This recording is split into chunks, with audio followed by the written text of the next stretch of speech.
So Deandra, we'll get into it, but today our show will be largely about Deandra. She did a recent interview. I don't know if you all got a chance to see it, but we are going to take a look at a few of the clips, okay? And then you all on your own time, you can go in and watch the whole interview. It was a great look for Deandra, and she is definitely growing into the woman that we know she is. So, with that being said, how y'all doing? How was your week? How have you been for the past few weeks? I was here 3 weeks ago, and I'm back today. It's always a blessing and a pleasure to sit among you all. There's a lot going on in today's trending events and current events in the news. I will come back at a later time and give you all my thoughts and opinions and the support to Carmelo Anthony and his family. We want to send some good energy, some prayers, and thoughtful and kind energy their way. This is a very, very, very, I'll say, 10th season to be a Black American.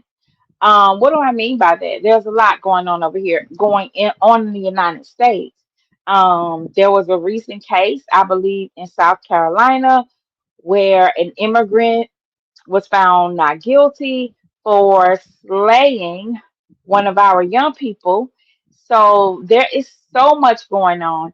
And I'm not going to talk about it today, but I am going to probably come back and talk about it very soon and find out how do you feel. Happy Sunday. Happy Sunday. Who is that? Peter D. Superwovian. How are you? How are you? It's good to see you.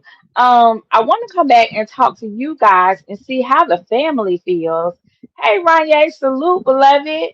About all that is going on in the environment, the energy that's out there. What are you feeling in your city and town? Um, it is a very sensitive topic, but y'all know we don't run from nothing difficult now over here. Drew, I don't want to talk about this too long. I'm gonna You just know, talk we briefly over and let it here. go. That's really one of the reasons why this channel exists, y'all. Because we don't run from tough topics, right, Coach Let's get the Prime? elephant out the room. I don't want to talk about this too long. I'm gonna just talk briefly and let it go. Right. We're not gonna talk about this too long, but we're gonna address it, okay? Get the elephant out the room early. And that's one of the things we Let's get pride the elephant ourselves out the with room. I doing don't over want here to talk about this too is long. I'm gonna just talk briefly and let addressing it the go. tough topics.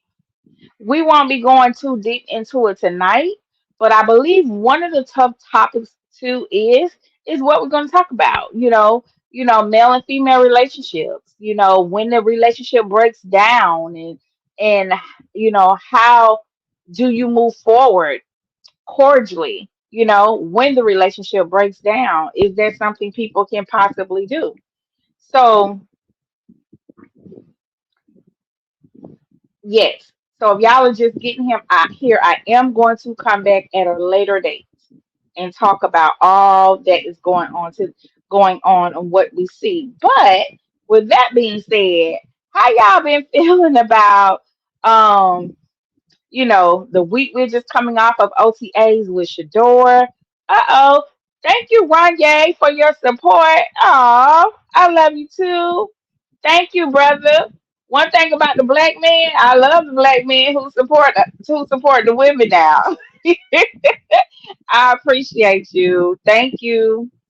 Listen, you know, and that's okay. You know what I'm not even gonna say it no more. I appreciate you. Thank you.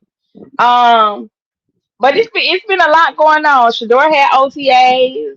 I and we saw a lot. Listen, just because I don't go live, y'all, don't mean that I'm not in touch with what's happening all over the place. Um, but it's been very refreshing. That's the word. Very refreshing to see Shador. grow into his own from last year to this year, last year's OTAs to this year's OTAs. Complete difference. Complete difference. And I've been watching the footage. I've been proud of him. I've been so thankful for the fact that he has a real opportunity because he didn't have an opportunity last year. He was definitely treated like the unwanted step cousin brother, you know. Yes, ma'am. Yes, ma'am. Yes, yes, yes, brother. Yes. Appreciate it, brother. And so even with even with people trying to interfere in his wealth journey, right? Because we know he got suppressed. Keyword is suppressed to the fifth round. He didn't fall to the fifth round. See, I need y'all to take this language in all the other chats. When they say he fell to the fifth round, I need y'all to put in the chat. No, he was suppressed to the fifth round. So when he was suppressed to the fifth round, they essentially stole $43 million from him. At least 38 to $40 million they stole, right? And they thought that they were doing something by doing that, right?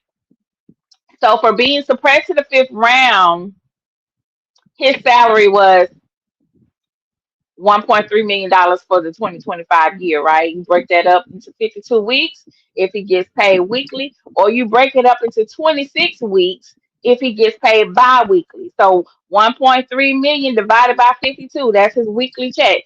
1.3 million divided by 26, that would be his bi-weekly check. So they, people thought that they were affecting his spirit, trying to break him, trying to humble. The key word was humble because that's all you saw these demons talk about. He needs to be humble. All of these demons talk about they too cocky. No, they're just a rich family, okay? He really didn't need the money. He wants an opportunity, and that wasn't enough. Like I always tell you, I have to point it out. You'll get around some people. Oh, welcome, Sister Evelyn. How are you? You'll get around some people, they really don't want you around unless you broken, head bowed, and needy with your hand out, broken and bowed, okay? Where they can keep you looking at the ground and making you sit on your knees with your hand out, always begging and needing them. So that wasn't the case with Shador. He wasn't the typical black young man who ready to buy his mama a house and got 12 children from 12 different women. Okay. You would have thought that the way they treated Shador, he had 4 DUIs in college, 6 DUIs in high school, 18 baby mothers. Um, he was, you'd have thought he came with all the other stereotypical stuff that's attached to black men.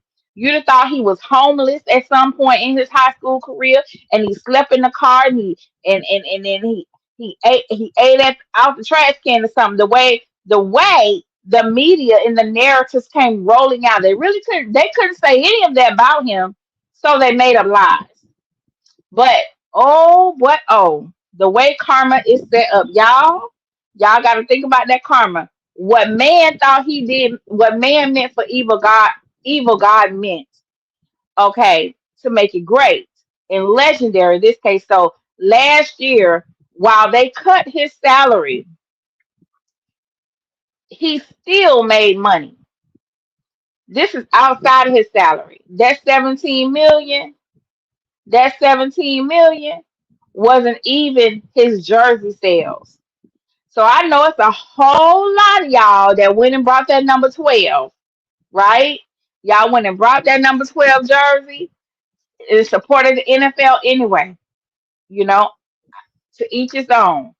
But now they done changed his jersey and he's in two. So guess what's gonna happen? And see that number we're looking at, that 17.7, is not even the jersey sales. They haven't put their report out yet. But for those who brought the 12, guess what? Y'all gonna turn around and y'all gonna buy the two. So y'all gonna have a 12 and a 2 jersey. Guess what's gonna happen? Everybody who brought the 12 jerseys are also going to buy the number 2. And plus, everybody who did not buy the 12 jersey are going to go and buy the number 2. So that is going to send an overwhelming, effect on jersey sales for Shador. They thought that y'all ran them numbers up. We are going to run those numbers up again this year if it hasn't already taken place. Shout out to Cleveland, Ohio in the building. So let's see what Coach Prime had to say about how proud and how happy he is for his son. Give me one moment. Let me cue this footage. In the meantime, I appreciate y'all for being here. Hit that like button if you ain't already done so. And share the video. Let's see what Coach Prime had to say, y'all. Because y'all know we come over here. We love a Coach Prime visit when he come over here and visit us inside the village over here with the internet aunties, the internet uncles, and the internet cousins. Shout out to Coach Prime. How's on?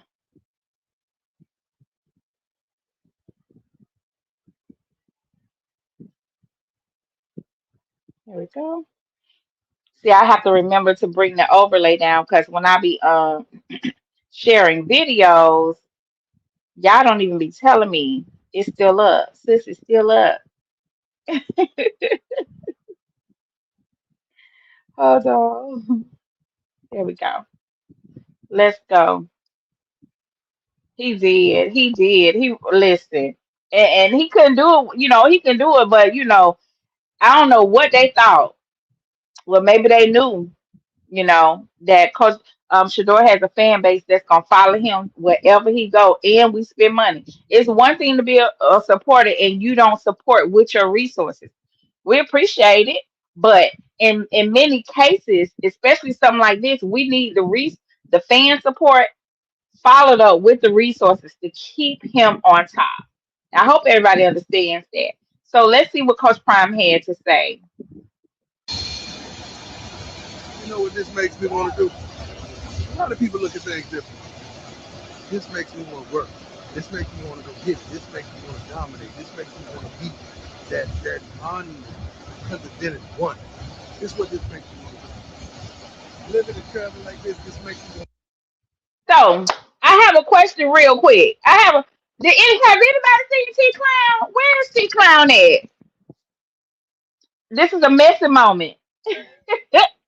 One, two, three. This is a messy moment. Has anybody seen T Clown over there on the Twitter, over here on the YouTube? Where's T Clown? Because I heard allegedly, I heard that yeah, T Clown done got those legal papers, that legal paperwork. That man done been gagged and got a restraining order and everything. T Clown done shut his mouth, or he done chopped off his fingers. He got them bald in the knuckle. He ain't over there. He ain't over there being a clown on Twitter. Allegedly. Have y'all seen T Clown? I had heard there was allegedly. I'm just saying, if y'all seen T Clown, let me know, cause baby,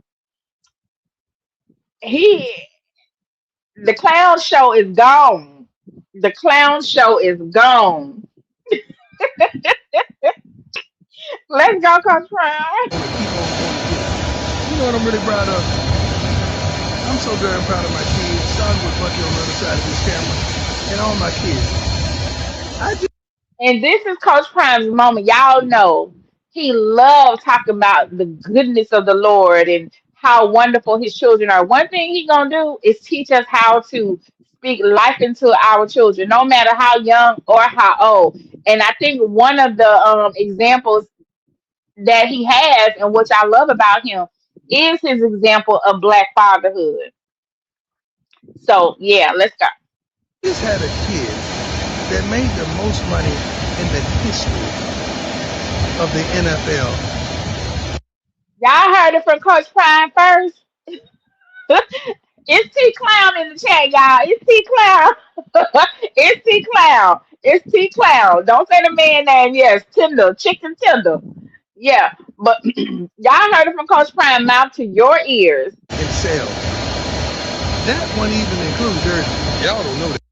Hold on. He just said that didn't even include the jerseys. Okay? It doesn't even include the jerseys. Welcome, Joanna. So that money is endorsements and group deals and everything. That was another deal.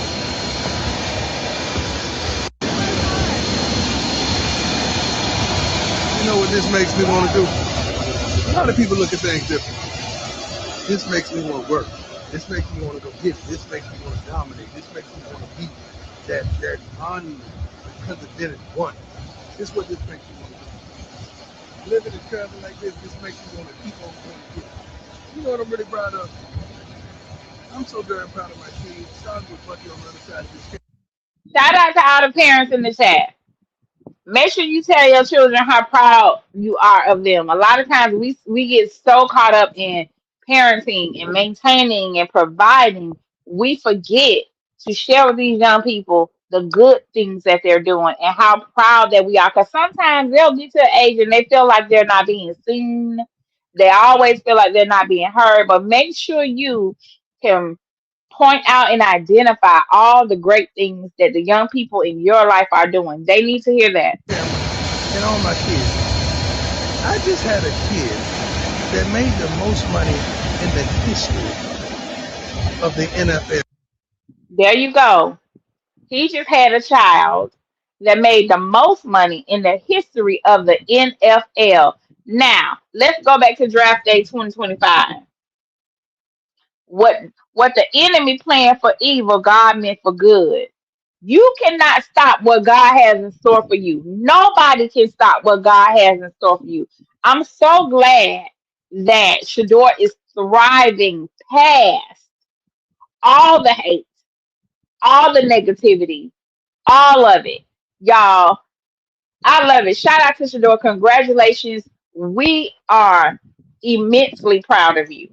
I don't have words. We are so proud of Shador and us, the family, because without our support, and I'm sure he may come out at some point and share this with us, without the support of the fan base, the internet aunties, the internet uncles, and all the internet cousins, even some of the people that some of y'all invite to the cookout, this was a very pivotal time in history. So in this era, all of that is going to be somewhere written in the history books. So congratulations on Shador. We love to see you win. Love it, love it. If you're just getting here, I am Discerning Goddess. Welcome to my channel. Over here, we are internet aunties, internet uncles, and internet cousins. We are the village. We know it takes a village to raise a child, but over here, we know that it takes a village to reach, teach, inspire, and motivate our youth to greatness. So if that sounds like something you enjoy doing, feel free to subscribe to the channel, and while you here, don't forget to hit the like button and share. If I sound like somebody that you know, who knows somebody, go ahead and send this show to them today and say, hey, I think I found your internet twin. Go ahead and invite them over in the chat. If you're new here, go ahead and join the chat. We are nice people over here. We do not discriminate. But just know this. When you are here I on don't this want to channel, talk about this too long. I'm gonna just talk briefly and let it go. what you say, Coach Prime?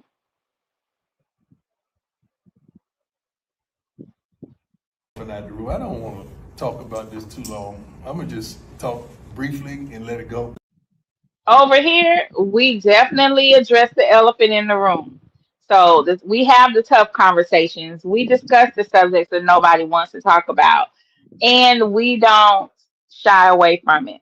So today, We are keeping up, doing a little update with our nephew. That was Shador. I have enjoyed these OTAs. One of the things that I have enjoyed about OTAs with Shador is seeing him back in his number 2 jersey. Y'all know they took away his money. They didn't give our nephew an opportunity to he didn't have no reps last year. He had a number 12. I don't listen. They was trying to make him into something that he is not. But to see him in his 2 again, I wish I could see the smile on my face. My smile look like Shador's smile right about now. To see him in his 2 again, I don't know about y'all, but that gives me so much hope. I know he's going to be. Listen, all the mishaps he had last season, he's not gonna have those. Our nephew confidence is off the scale. You hear me? He's back in his number 2. He has new receivers who he's been training with. Listen, he ain't got to worry about Jared Judas missing balls because he got other targets out there that he can throw the ball to. Oh, my advice to you, Shador, this is my advice to you because we're not dependent on Jared Judas for nothing. Because we can see in the OTAs, he's still up to his same old things. Yeah, I don't understand. I can get out there and catch a ball. Like, Jared Judy will have the ball in his hand and still. I'm sick of him. We're not going to play with him this year, Shador. If you got to throw the ball to Judy, I need you to just throw it to Ty Monkey. Throw it. Just don't throw no balls. Don't give him no opportunities. Do not throw a ball ever to Jared Judy. I mean that we don't want to see that because he's not going to do nothing but try to miss it anyway. So, yeah. But seeing Shador in his number 2 put the biggest smile on my face. It gave me so much hope, to see him back in his 2. Because y'all know when he first got there last year, it was some man in the number 2. He didn't want to give up the 2. He got online and start talking crazy about him being in the 2. All of that. I'm like, okay, but don't nobody know you though. We had an issue this year. Shador got his number 2. He got his pride. All of that. And listen, we are here for it all, and we love to see it. We love to see y'all. We about to get into some things, but let me ask y'all a question. Yes, throw the ball to Todd Monkey. Throw the ball to me, okay? Throw it to me. But whatever you do, don't throw it to Jerry Judas. Don't throw it over there. Jelly hands, Jerry. Don't. So shoot, throw it up into the stand where your mama sitting there. Throw it to Pilar. Don't throw the ball to Jerry. Throw it to anybody. Don't do it. Don't do it. That's my advice to Shador. That's my. I would rather him throw the ball to. So yeah. So I'd rather him throw the ball to a trainer, and the trainer catch him with his knees in his forearm on the sideline while he's picking up water bottles before he throw it to Jerry Judy. Okay, but by all means, don't throw the ball to Jerry. We're gonna have to start that hashtag. Don't throw to Jerry Judy's, whatever his name is. Jerry Judy's, Jerry Judy's. Yes, we're gonna have to start a campaign so that it can trend for Shador not to throw the ball ever to Jerry Judy's. Okay, I'm gonna keep going. So with that being said, y'all, we about to get into our show. But real quick, let me ask y'all a question. Did y'all see the flyer that there was supposed to be a celebrity baseball game this weekend in Cleveland? Huh? I saw a flyer with Shador on there. I saw a flyer with Casey Conception on there. I saw a flyer with several of the Cleveland Browns players. And I was even about to, do a show yesterday on this celebrity football game. Denzel Ward, I got a bone to pick with you. Denzel Ward, come here, baby. What in the scam hell was y'all doing yesterday? When I tell y'all everybody they put a flyer out there about look, and I'm sure they thought that Shadora's fan base was gonna come and tune in because I didn't see a flight for all them other people. Maybe two of them, but I didn't see a flight for all those other people. But they made sure we saw that flight for Shador. This is how people exploit, okay, exploit and capitalize off of a person's fan base. One thing about Shador, along with his skill as a quarterback and his it factor as a Sanders, he does come with a fan base that supports him. And I need y'all to pay attention to everything attached to Shador. And this is one of those things. I mean, out of all the faces over on that board that we're looking at, I only saw a flyer for about two people. I saw one with Casey Concepcion, and I saw one with Shador. Did y'all see a flight for anybody else on y'all timeline? Because I don't want to be completely wrong about this. So my point is this. They had a game, and I'm sitting there and I'm going, and I didn't catch it live, by the way, but I'm going through the video and I'm waiting, and I'm fast forwarding, I'm strolling along. No Shador. No Shador. So it appears to me either it was poorly planned, either it was poorly planned, or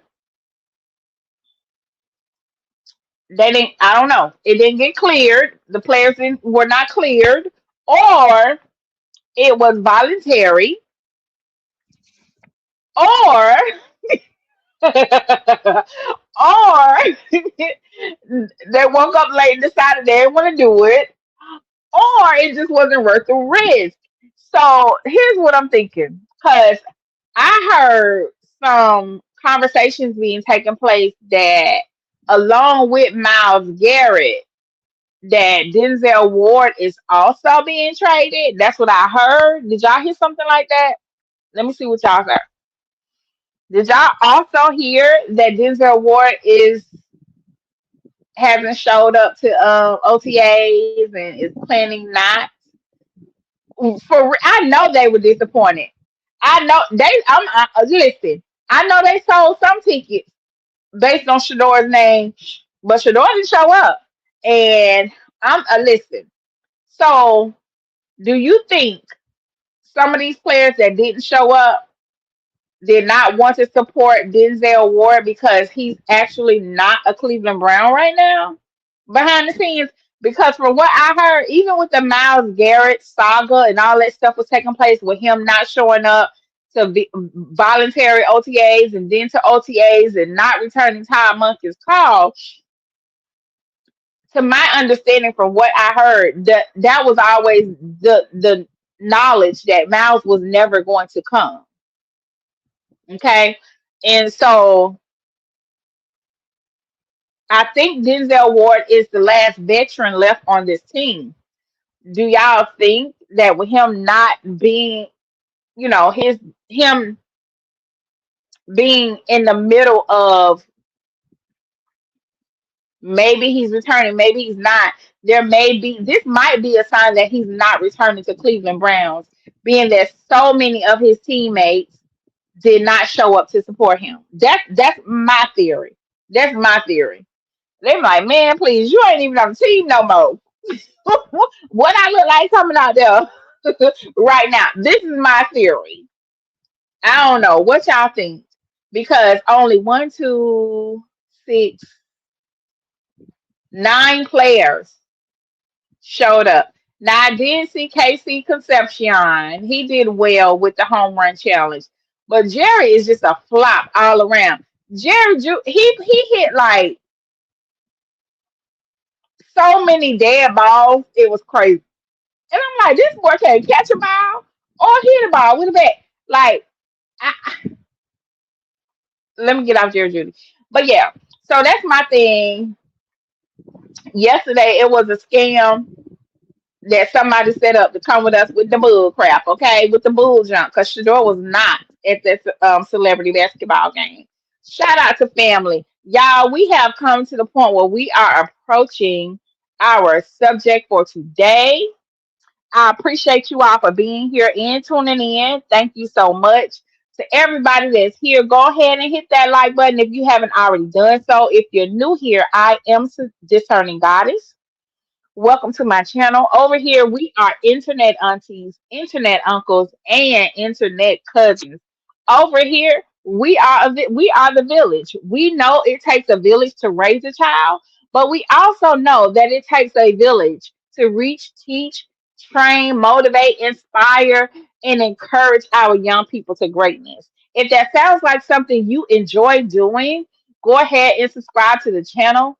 If you're here for the first time, come on in the chat. Um, Go ahead and get acquainted. We are nice people over here. But if you just want to have an idea of exactly what type of person I am, I'm the cussing auntie. I'm gonna try not to cuss today, but I gotta put out a disclaimer, y'all. If you are listening to me, make sure it's in your Bluetooth and make sure it's no children around because I don't want to slip up in front of my other little nieces and nephews over there on y'all side because sometimes I might slip up. I'm just gonna let you know. I'm gonna let you know, okay? Don't charge it to my heart. Just charge it to my head. God is still working on me, okay? That's all I'm saying. Put me in your Bluetooth because I might slip up. All right. This is not a show for children. Not yet. Gotta wait till we get to the end and see how it pans out. Okay. But go ahead and hit that like button, subscribe to the show, and join the chat. We about to have a good time. We about to have a good time. Right now, I am advocating. We're going to support the interview that Deandra. You heard me, Joanna? Yes, ma'am. We are about to support Deandra. We're going to take a look at her interview that she just did, and I may have to advocate for her. So y'all know I love advocacy. I love showing up for young people. I love being a voice where they may not be able to tell somebody about themselves, but I can because we know the Sanders family is a classic group of people.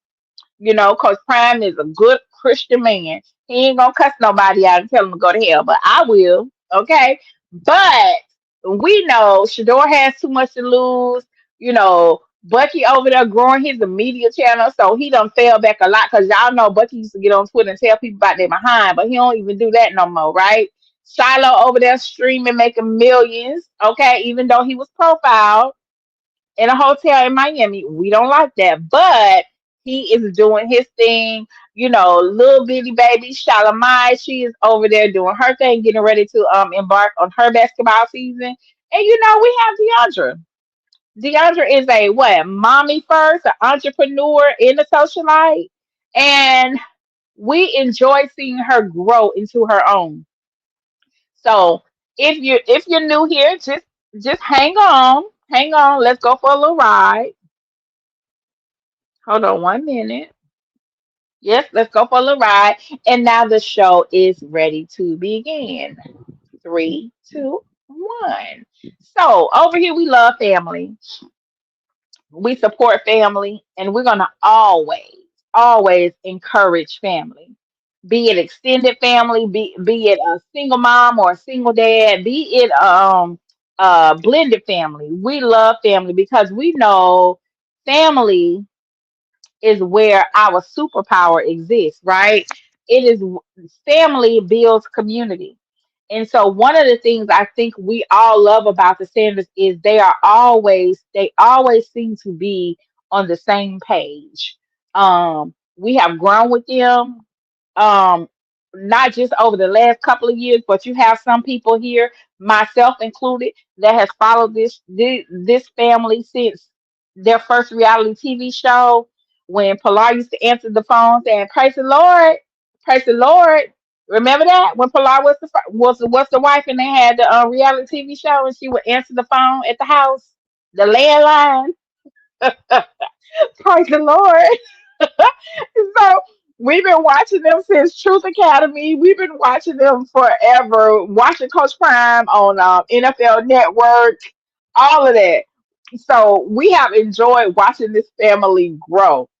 So it just because they the children are grown up Right. Y'all know does not mean that we are going to stop watching and supporting them. We are supporting them on their journey to greatness. Why? Because that's what type of aunties and uncles and cousins we are. It's a village. So shout out to the Sanders family. We love y'all over here. Right. I am gonna be a little bit messy today. I want y'all to know I'm being a little bit messy. So if you like a little bit messy, just stay, okay? But let's get into this show real quick and give me a moment. Let me pull it up. And did y'all see the first of all, let me ask, did you already see the Deondra's interview she did with Lecrae? Did y'all see that already? So if you have seen it, then that's a good thing. That means you're ready to talk about it. So I'm going to speed it up a little bit. So it's going to sound a little bit fast, okay? And Lecrae, go over to Lecrae's channel, Lecrae. Lecrae, go over to his channel and subscribe. He has a great platform over there. I love catching up and seeing all the spotlights and interviews that he's done with people. If he's a Christian rapper or positive artist. So he has his friendships and relationships with people in the industry that you probably didn't think that Christian people, however you see it, have those relationships. So her interview is less than an hour. It's probably about 58 minutes. So I definitely watched it while I was cooking, cleaning, and doing other things so I can listen. And I probably watched the interview about 3 or 4 times just so I can go back and pick up other details. But Deandra, I would say, this is her best interview I have seen her. I have seen her in most of her shows, her panels, and everything. And this is probably her best look to me. To me. But go over there, y'all. About to pull it up. When you get a chance, go over there and watch it. Give me one moment.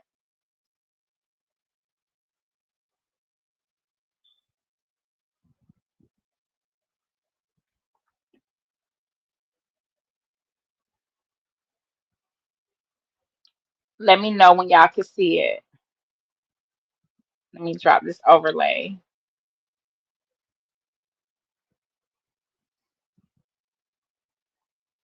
So it's very in depth, and I did learn a lot, you know, about Deandra from watching it, and I appreciate her growth. And a lot of times when we because I truly believe that she has more support than she has, negativity out there. And we're going to talk about some of the internet bullying that she does go through. But I appreciate the fact that she's open to talk about her experience and that we are actually seeing her grow into the beautiful young woman that we know she is. You know, a lot of times people think of beauty in an outward way, but beauty also exists because every one of us have a heart posture. And with that heart posture, your heart posture actually it either adds to your physical beauty or it takes away from it. And I love that she was able to relax a little bit and just talk about her journey.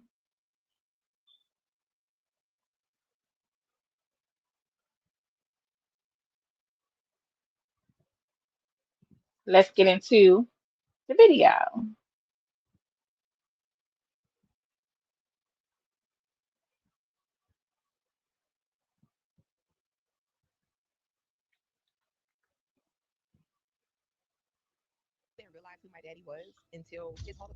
Shut up.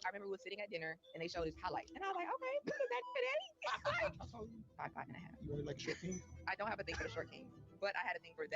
When is it like, oh shoot, like this ain't what I think it is?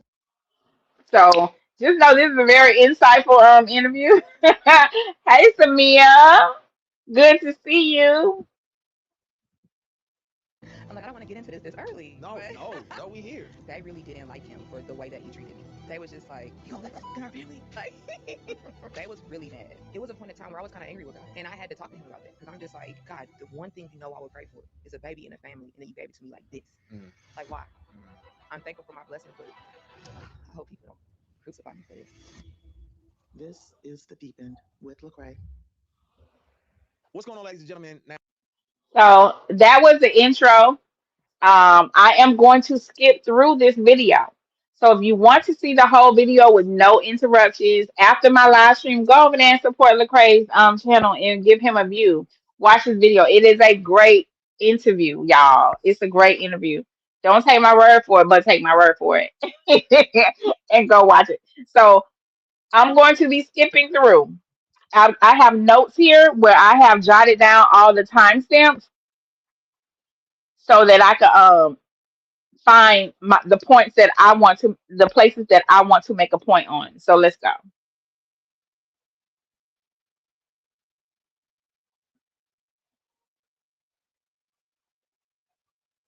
you went through that, but who do you feel like you were before?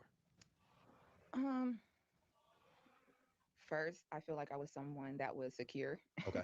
Yeah. very secure with Okay. myself, confident, fun, Mm. spontaneous. So you feel like a lot of that is gone, or you feel like you're getting it back? So he asked a question about who is she now after becoming a mother, after having a public relationship breakdown. So that was the question. Are you trying to get back to that version of you? I'm trying to get back to that version, but I realized that I'll never be who I was before because it's like being a mom, even your thought process is different. Like I could not even have snow, but I have mom thoughts in my head. So it's still gonna Mm. be So did you all know that, and maybe some of the women knew, but let me ask everybody this. Did you all know that being pregnant changes your DNA when you're carrying a baby? It changes your DNA, your body, your biochemical makeup of what you are and who you are. It changes you. So I'm talking about your brain cells change, your blood changes, so much stuff changes when you're pregnant. And after you, it's like you're going through something. When you come out on the other side, you are a different person. You see life differently. Okay, so that's normal. different. But I definitely want to be someone that's more secure than what I am now and more confident in myself. Yeah. You like just walking in some motherhood, like it's just seeing you come in the building. It's like you just was in mommy mode. You know what I'm saying? That's yeah. And but like Snow is gonna grow up in this world where mom is a public figure, mom is seen. You grew up, dad is a public figure. So Peter D said, I remember when Shiloh and Bucky went to that baby shower. Girl, you remember? Yes, and they were on demon time. They were. They were. And we should have known, and I have footage of that. We should have known then that the brothers were not. They were there to support their sister, but they ain't support that mess. But we'll get into it.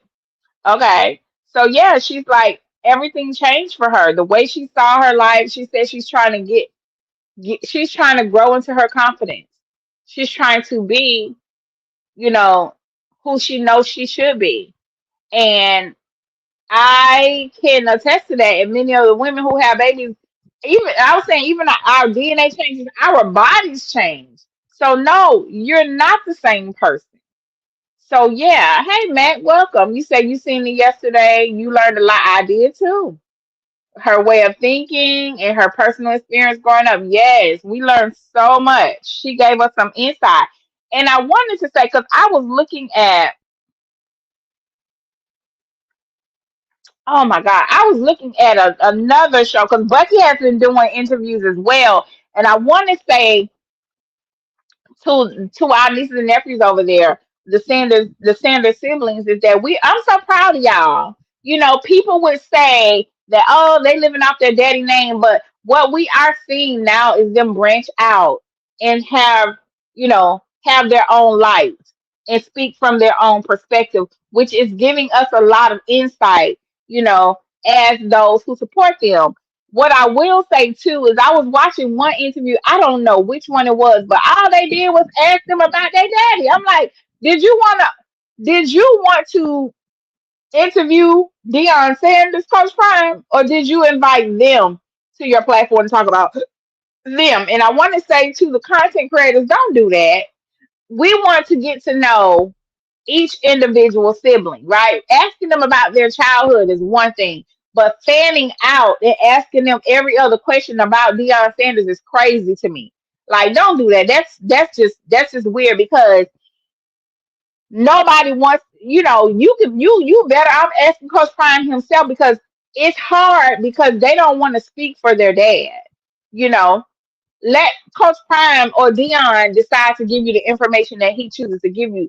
Don't invite Shador, Shiloh, Deandra, Shalimai, Bookie, and Deandra to your show to do a show, and the only questions you have is about their daddy. I saw that the other day, and I had made a mental note. I said I need to say something about this because it was like I'm clicking on the video to see what they got to say, and all your questions is about Coach Prime. That was so disrespectful to me, in my opinion. But hey, y'all, I see y'all down there. Welcome, welcome. So we're going to skip through this and we're going on to another point. Give me one moment. Again, if you want to see the whole video, go on over there. Support Lecrae's channel. I didn't have a grandfather. I didn't have, my uncles were. So just to know, like, Snow has a grandfather, has uncles. I'm even seeing your tribe around you. It's like everybody, like, yeah, I see some. Yes. Listen, y'all, he said, okay, Deandra is very insecure about being a single mom. Okay. And I want to say to Deandra, you're not a single mom. You're a woman that happens to be single because the journey that a lot of single moms go through is that they have nobody. You are blessed beyond measure. You have both of your parents in your life who help pour into you and support you with your child. Your son is surrounded by men. He's surrounded by all of his uncles. Okay. He's not going to have a problem learning how to be a boy or grow up and be a man. Not only that, he has his grandfather in his life. Okay. So, what I want to say to Deandra, don't ever feel bad and try to change your language about not being an intact family because what we do know, rejection is God's protection. Just because you had a child and the relationship didn't work, you have to understand, but what God wanted to bring out of that is your biggest blessing, and probably is going to be your biggest blessing is to see your baby grow up and be what God wanted and intends for him to be. So stop saying that I feel bad about being a single mom. Okay, you made a choice, and that's fine. But life goes on. I need you to keep stepping and know that what's for you is for you. God don't bless mess. Okay, He don't. And if it didn't work out, that's okay. He has something greater for you coming up. And we're not thinking about and I get in that mode too where I don't even thinking about coupling up or being a couple. All I can think about is pouring into the ones that are near me and in front of me and helping them be the greatest um duplicate of me, putting everything great that's in me into them and watch God bless it. So focus on that. You have when I say the village that you have, that's the reason why you get the backlash you get from ignorant people on the internet because they wish they had the village that you have. Understand that. When people think of jealousy, they think that people want something that you have that is tangible. But Deandra's untangibles are major. They're magnificent. They're magical. Her untangibles that she's blessed to have in her child's life. So don't see it as, oh, I'm a single mom. You are a woman with a child that happens to be single, and you are surrounded by a wonderful village. Remember that your support system is probably unmatched compared to what status quo single moms and their support systems look like. Don't ever feel like you have missed something. Let's go. Something that he has that I didn't even have, and I feel like, man, God did something great with me despite my circumstances. So that's something I don't think you have to worry about. I think Okay. you're in a good, Okay, because I would be space. stressed about that. Nah, I'm I think like, you're oh in a my good space. gosh. But I am curious, like, And again, we look at circumstances and think that, okay, now my journey is going to be cursed or has a speckle on it because of the circumstances. But let's think about circumstances for one moment. And I didn't mean to go biblical on y'all. But Mary and Joseph had a circumstance, did they not? Mary and Joseph had a circumstance, did they not? And in that circumstance, Jesus was produced from that circumstance, was he not? So I want women to know that in our journey of making our decisions, God's hand is still in the midst of it if we but knew. So, Deandra, don't sit there and ruminate over the circumstances. Know that the hand of God is in your journey and in the life of Snow. That's where I'm going to go with that, and I'll leave it there. We're moving on to my next time stamp.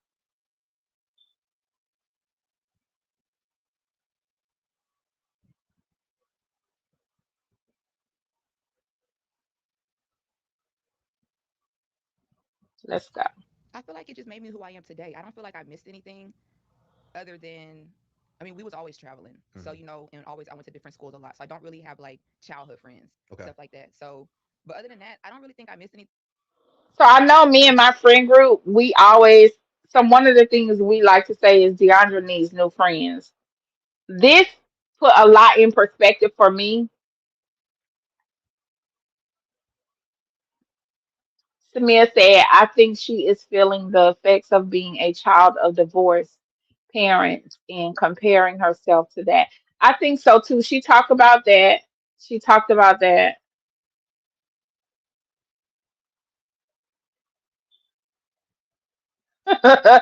All right, Matt. Matt, I'm going to say some things about men from Atlanta today, but it doesn't include you. None at all. So when I heard her say that she don't have childhood friends, so it gave me some insight into a conversation that I have with a friend group outside of YouTube that we as women we say that when Deandra needs a new group of friends because we know as being a certain type of woman and women that have some type of community and village that if we were, having a moment of psychosis, a moment of psychosis when what you're feeling and is negative and you have access to the internet and now you are spilling it over to the internet, something has to happen. Somebody needs to call your phone. Somebody needs to get up, walk over to you, or get in their car and come where you are and politely and gently take your phone out your hand and instead of and say, hey, talk to me. What's going on? So real friends we know do that will call you and be like, everything okay? I saw you just posted and I just want to know if what's going on. You want to talk? They will distract you from putting it out on the internet like that. So we always are over here. Whenever she's on the internet, we be like, okay, wait a minute, Deandra, what's going on? These are the conversations that the women, your aunties, are having. We pray for you, we sympathize with you, we empathize with you, and we have been praying this whole entire way with your journey as you grow through this mess. And so what one thing we do say is that she needs another group of friends. So when she said she didn't really grow up in one place, that explains a lot. One, she doesn't have any childhood friends that know her and know who she is and love her enough to help her see something differently. I don't know how long she's been friends with the people around her, but I do want to say to them, although you all are good friends, for the sake of her and her child and her mental health, we need for y'all to be better friends. Let's go. I feel like it just made me who I am today. I don't feel like I missed anything other than, I mean, we was always traveling. So, Mhm. and always I went to different schools a lot. So I don't really have like childhood friends, Okay. stuff like that. So, but other than that, I don't really think I missed anything other than Uh-oh. I hope people don't crucify me for this. But growing up the way I did, it kind of made me, I don't want to say lack passion, Oh, but yeah, yeah, yeah. I know what you're lack, saying. what's the word? Like grit, ambition, or something. Ambition. It made me Ambition. lack ambition because it's like everything was handed to me. Yep. So it's like, oh, I don't have to do this to help my mom They out. would I don't not got to do crucify this. you for that. That's being honest. Baby, they take me down for everything. Okay, well, Okay. we got die. But that's one thing that I will say. And when she says they take her down for everything, y'all see the comments. Let me know if y'all see the comments. Do y'all see the comments? Do y'all see the comments? Do y'all see the comments? The audacity of people. So she sees the comments in Deandra. Start reading the comments. I'm gonna deal with those comments later, but let's go. Did kind of mess me up. Like it took me a long time to get ambition, like a really Mm, long time, which I mm. wish I would have got it early. And that was from Gentle Parenting. Let's go. We're gonna move right along because I want to get into my commentary. I'm not gonna sit too long because I got some things to say. But when you grow up the way I did, it's kind of like, oh, okay, I'm just doing this for fun. Okay. So you, when you, because that's some, it's actually kind of funny because my daughter, I think about that. Like, I'm gonna make my daughter intern because I think about that. Like, my wife, did it affect you? Did you realize what you were navigating or seeing? Um, so I'm gonna be honest. I have bad memory, and really don't know. Yeah. So you have a lot of times people think of your dad and not catch that you were living in two different worlds. You living with your mom, you living with Hmm. your dad. I mean, they were together, then they weren't together. Um, how did you were young when the divorce happened? Did you Hmm. feel it? Did it affect you? Did you realize what you were navigating or seeing? Um, so I'm gonna be honest. I have bad memory, and I always say it's like a blessing and a curse Mm, because I feel like I don't remember a lot of stuff from my childhood like my brother does, mm-hmm. and that causes me to not like. Mm, since I don't remember, it's like I don't hold on to something I need to be healed from. Ooh. So that's That was a bar. That was a bar, y'all. She said since she doesn't remember, she doesn't have to. Hold on, let me see. Hold on. and I always say it's like a blessing and a curse Mm. because I feel like I don't remember a lot of stuff from my childhood like my brother Pay attention to what she just said. does, Mm-hmm. and that causes me to not like. Mm, since I don't remember, it's like I don't hold on to something I need to be healed from. Ooh. She said since she doesn't remember, she doesn't hold on to something that she doesn't need to, that she don't need to heal from. And that was so key to me. I put an asterisk by it. I wrote it down, right? And and she said it was a blessing and a curse. So, Deandra, real quick, take that one line and you can write a book from that. Take that one line and you get your digital product made from that one line, because a lot of people are going to hear that and some people are going to take that, because I had so many thoughts when I tell y'all the thoughts in my mind just sprung out like a tree that was fertilized just from that one line. Since she doesn't remember a lot of things from her childhood, she didn't have to heal from the trauma that may have existed. So, as children growing up in different eras, experiencing different things, they have different traumas. A lot of them, they see things from their perspective is differently. Mac, I saw what you said about I can't even scroll back. Let me see, can I scroll back? I saw what you said, Mac, when you said you saw the interview.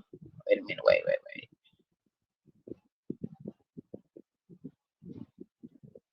I'm trying to get y'all comments. Hold on. Mac, did you delete it?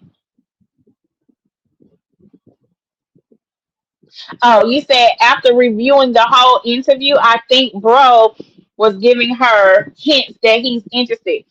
Let's pause right there. Lecrae is married. He has like 4 or 5 big churn child. Big old churn. I'm from Florida, so we say churn. He has 4 or 5 big children. Okay. I don't know what the vibe was with that, but we might talk about it a little bit later. But one thing I did note in my notes as I was watching the video, I don't know, maybe it might be their camera style that they shoot a show from the side profile. I was irritated by that. I don't know why I was irritated by the side profile, because when he would speak and ask a question, the camera would be directly on his, you know, front facing. But most of the time when Deiondra was speaking, the camera was her side profile. So either two things, either that's their camera style, or they were being respectful and trying to make it as modest as possible. If y'all notice, Deandra's outfit is very low cut, like it's low cut, and you can pretty much see some, her. She's very voluptuous.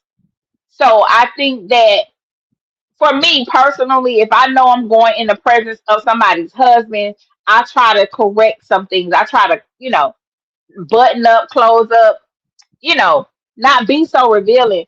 But Deandra's stylish. She probably got on her little Fashion Nova outfit, but he's married. But I think that the camera team was trying not to get front shots of her because they didn't want to expose her up her chest area so much because she's very exposed up there. Let's go.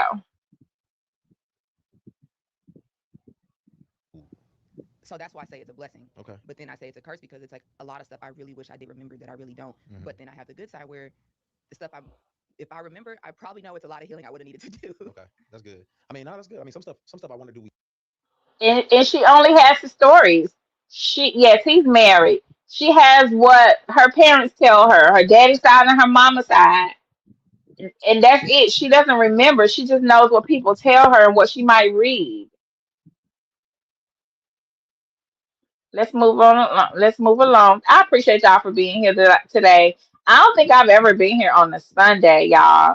I had some room open up in my schedule. My schedule is going to be a little bit different going forward. So y'all will be getting more of me, okay? Ladies, if y'all have not already done so, I need y'all to join the Discord so we can talk more. Snow in the mix. Yes, that was here. So y'all see Snow just magically appears because he said mom can't do this solo. No, yeah, but I was just curious, like, you with your siblings, like, was there like, wait, did you feel like you were part of the group, or did it feel like there was some sort of like distance or competition, or like did it just feel like, no, we are a big family? How did it feel growing up? um, I would say both. Okay. Cause it's so funny because the sibling that was so mean to me growing up, I'm so close with now, which is Shiloh. Hilarious. But we're so close now, so it's so crazy. But I would feel like we was a family, but it was like other things that kind of made me feel on the outside other than them. So, but as we got older, I wanted to talk about that. She said she felt like they were a family, but it's other things that made her feel on the outside. Y'all, did y'all hear her say that? She didn't go into the details, but what do y'all think those other things that made her feel like an outsider in that family dynamic? Put it in the chat. Did it just feel like, no, we are a big family? How did it feel growing up? um, I would say both. Okay. Cause it's so funny because the sibling that was so mean to me growing up, I'm so close with now, which is Shiloh. Hilarious. But we're so close now, so it's so crazy. But I would feel like we was a family, but it was like other things that kind of made me feel on the outside other than them. So, but as we got older, we definitely got closer. It's just like what, because they're with them 24/7, and so they get more time. No, it was just other things Oh, that we don't need to talk about. But it was just other things that kind of made me feel more on the outside of with them stuff. So So let's look at that. We have to unpack. We have to unpack. And we wasn't there, so we don't know. And Deandra said that they were good, but it's just other things. She just said other things. She said about three times. Other things that made her feel on the outside of the family. I'm ready for y'all to put it in the chat what y'all think those other things was. What y'all think when you think of a blended family, an extended family, what could possibly in the dynamic make this young girl as a teenager and an adolescent school age child grow up feeling like She is on the outside of the family.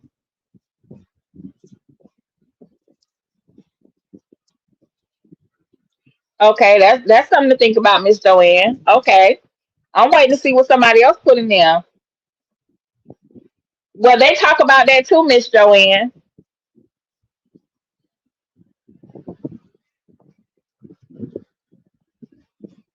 So could it be that being a young girl from a previous marriage, now you have to grow up and get to know your stepmom, and now you have a baby sister.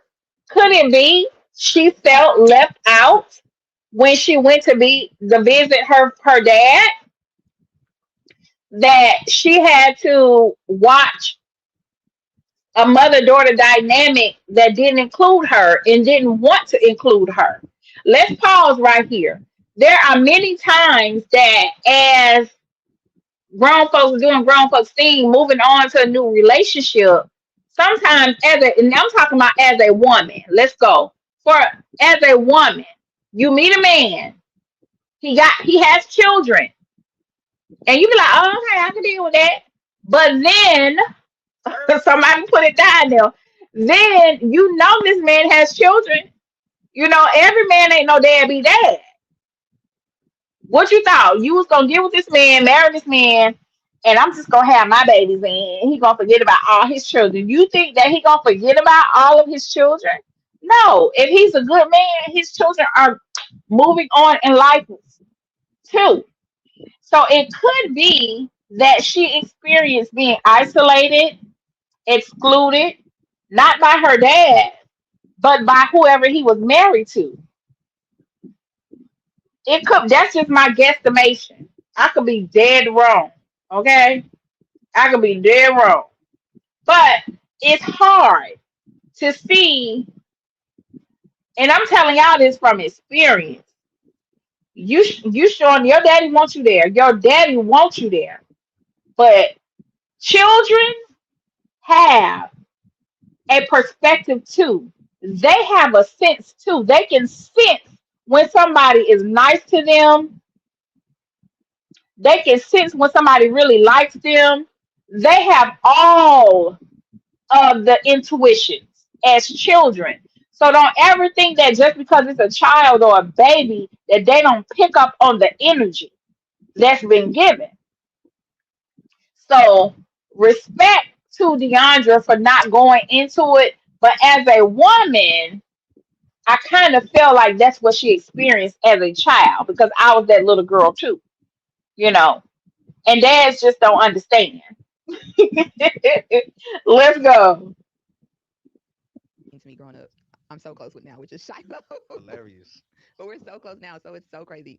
But I would feel like we was a family, but it was like other things that kind of made me feel on the outside other than them. Mm. So, but as we got older, we definitely got closer. It's just like what because they're with him 24/7, and so they get more time. No, it was just other things that Oh, we don't need to talk about. But it was just other things that kind of made me feel more on the outside of with them. Stop, stop, Snow. Great job, Deandra. She was able to articulate herself without, you know, being without oversharing. And see, that's one of the things I was definitely picking up in this interview, how well she interviewed. That was a great interview. She shared in the interview, she articulated herself, and she got her point across without oversharing, because it's people out here that's going to take every little thing and try to make it into something. And see, she could have went into those details, it would have sparked a whole nother viral moment, but she didn't. But what we're going to do is we're going to pray for everybody involved. Okay, we're going to pray for everybody involved, and we hope that one day God touches the heart and he's able to, heal the pain in the heart that may exist, and remove that from Deandra and whoever else is involved, so that they can be an intact family, so that we can see her grow along with and be the big sister to her little sister. Because I'm gonna just be honest with you, that's the one thing we don't see when we're looking at all the videos, all the stories, all the events. We don't see Deandra and Shalimar in the same room. and we haven't seen it in a long time. But we're going to pray and ask God to intervene in that situation and heal not just this family, but all the families that may be having a sibling breakdown, that may be having some misunderstandings that don't allow them to be their loving selves to their family members. We are praying for this for every family under the sound of my voice that needs this type of healing. In this day and age, all of us need to be unified. And I'm just going to leave it right there.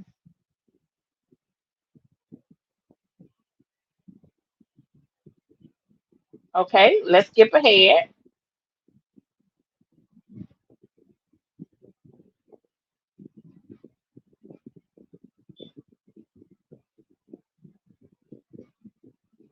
Now I just want to know myself again. Okay. So baby steps, baby Okay. steps.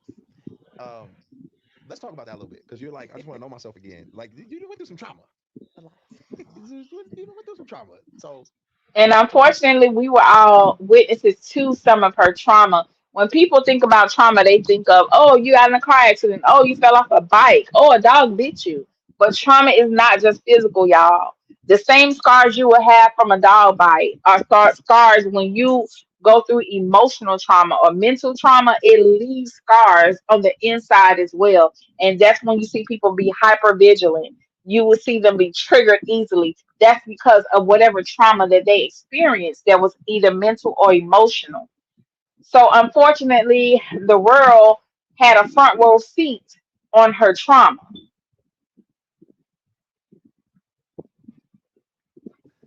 I guess let's talk about what you said earlier. So, Snow was here, Snow gone. Hmm. Took you a long time to connect with Snow when he was a baby, right? Hmm. Because of the postpartum. Oh yeah, we're talking about okay. Right. So, Hmm. what does that feel like for somebody who doesn't know what postpartum is like? What was that like for you? What were you going through? Talk me through it. Like, you have the baby, and then what happens? You have Snow, you're in the hospital. Postpartum for me was, I mean, I don't think I, let me think about this for a second Okay. because there's so many different. When I first had Snow, he was in NICU, Hmm. so I couldn't really connect with him anyways. Of course, I would go see him every day for hours, but it wasn't like the overnight. Um, Breastfeeding was very hard for me, Hmm. pumping milk, and I only wanted to do breast milk at the time, so I couldn't really connect with him like that either because I wasn't pumping, getting, he wasn't able, like he wasn't latching on. Hmm. So it was just really me, like, am I able to feed my child? Like, am I a good? And I'm going to pause so we can unpack this. And I need men to understand that a woman is so delicate from the moment she finds out that she's pregnant and the moment you know she's pregnant, you should change your entire disposition on how you handle and deal with that woman. She needs 1000% support. And even if you don't understand, it's okay to ask questions. And oh God, I told myself I was not gonna cry. Oh my God, hearing her talk about the things she had to go through, her baby being in NICU, not being able to hold her child close and nurse the baby, not producing the milk for her child, it's kind of heartbreaking because when you know you're about to become a mom, you set your mind up to care for that child in ways that you know a newborn needs support. So with knowing that and going through that, here she is, first time mom, um, just trying to figure out how to be a mom, and now your body shuts down due to circumstances that you can't control, meaning the child was in NICU. So if he's in NICU, he's attached to tubes. He's being monitored by all this equipment. You can't pick up your baby and hold him to your warm body, nurse your baby so he can get to know and smell you the way smell to a newborn is like eyesight to an adult. Newborns, they totally, navigate off the smell around them, especially their mother. So hearing her talk about this, it really broke my heart, y'all. I ain't gonna lie. I was over here about to cry. I showed up teared up like I'm tearing up now. Or just like that. That was Mm. the beginning stuff. Hmm. Um, as time went on, as months went on, I found a solution. I was still breastfeeding, but I found a donor milk, which helped a lot. But it was more. And that's even scary. Donor milk, like, so I got to put another woman's fluid in my child.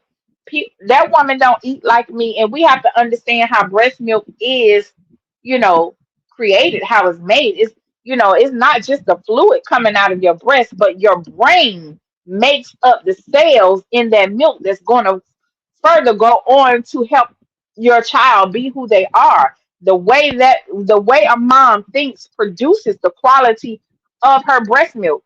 The way a mom feels emotionally and mentally, it produces the quality of the breast milk. So just knowing that she needed to have donor milk, I was freaked out when she said that, y'all. I was like, oh my God. Y'all, I'm literally was putting myself in her position. Y'all, me and my baby would have been in the hospital. I would have been unconsolable. And I'm just saying this.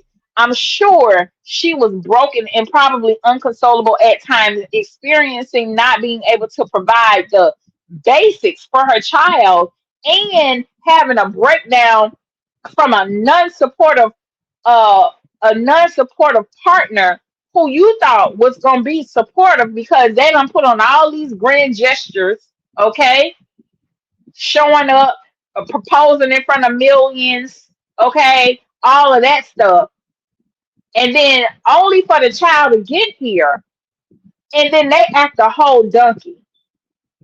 So that was sending me spiraling. So I understood her from the perspective as a mom, from the perspective as a woman. That girl was going through so much, and a lot of us had no idea until we just heard her say I'm it. so of the thoughts of, it's like they tell you when your baby sleep to do chores and stuff like that, but then it's like, dang, I'm just so tired. Like I don't want to do anything. Mhm. Is me sitting here with my child sleeping? Am I above now? Am I this and that? And it's like you really think these thoughts. Like, am I considered lazy? Am I like you really think Mhm. this stuff? So it I don't know who told her that with a new baby, when the baby sleeps, then you get up and clean up. No, with a new baby, when that baby sleep, you go to sleep because that's probably all the rest you have, especially if you don't have a supportive partner, you know, a supportive partner that's gonna help you or help out around the house. See, this is what partners, husbands, wives, fiancés come in, because if a woman just had a baby, her body has went through a transition that it takes a whole year and a half. Not sure if y'all knew this already. It takes a whole year and a half for a woman's body to heal after giving childbirth. So her body, mind, and spirit is not what it was before pregnancy. But when you don't have the support of a so-called partner, fiance, boyfriend that turns out to be toxic, that's a whole nother layer on top of what you're going through. it messes with you because you're like, Mhm. dang, I wasn't like that before. You Mhm. try to do stuff, but just physically, you're just not able to do that. Mhm. Then it's like when you do sleep with your child, you do this, you're like, dang, am I doing too much? Am I just not giving enough? It's like all these thoughts that just keep going back and forth. Mhm. So she has so many different thoughts going through her mind, and we call that, of course, indecisiveness. But as a postpartum woman, it eats away at her confidence. She probably didn't have no confidence at all. She's second guessing every single thing. She's just overthinking every single thing. Joanne said he never had intentions of marrying her. That was all for show on his part. That's what Miss Joanne said. There you go. Hello. Let's go on to the next timestamp. How y'all doing? Do me a favor, hit that like button if you haven't done so already. We're gonna talk about it some more. Just let me get to these timestamps.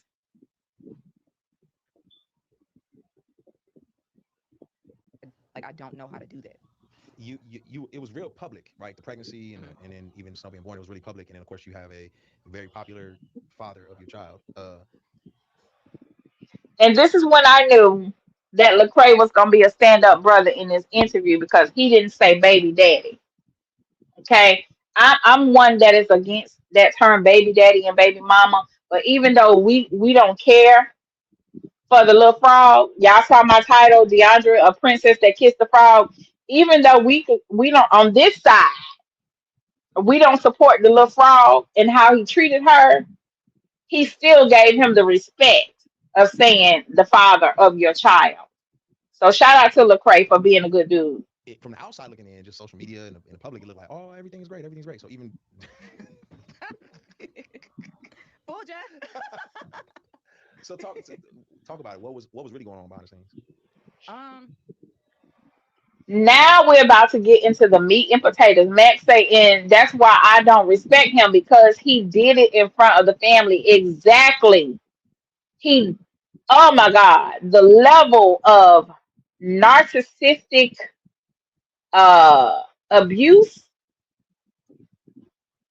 Oh, child, I don't even want to talk about it right now. It's just that was so calculated, and even when he was doing all that, Matt, I saw it wasn't even genuine. I was like, he's not even. It's so disingenuous because if you're gonna say something from your heart, say something from your heart. This man turned it into a whole production and made a memo out of it. Type what he wanted to say in the damn phone. Like, who does that anyway? I think a lot of some. I won't say a lot because I still felt regular feelings as a mom, just figuring out who I am again. Like I had to grieve the old version of me. Like I didn't know this new person. Mm-hmm. But I think some of the I love that she's forgiving herself. She said she had to grieve the old version of her. things that dealt with postpartum that kind of made it worse is probably my relationship as well. Like if Mm. that's just So being it honest. wasn't going well even during the birth. During the birth, it was cool, but it's like when it really counted. Mm-hmm. I mean, it's public stuff. He just chose everything else other than, me. Mm-hmm. So Listen, she said it's public. She said, right, Miss Gemini, that was crazy. She said a letter of lies. That's exactly, and the fact that he said it publicly, he looks like the fool.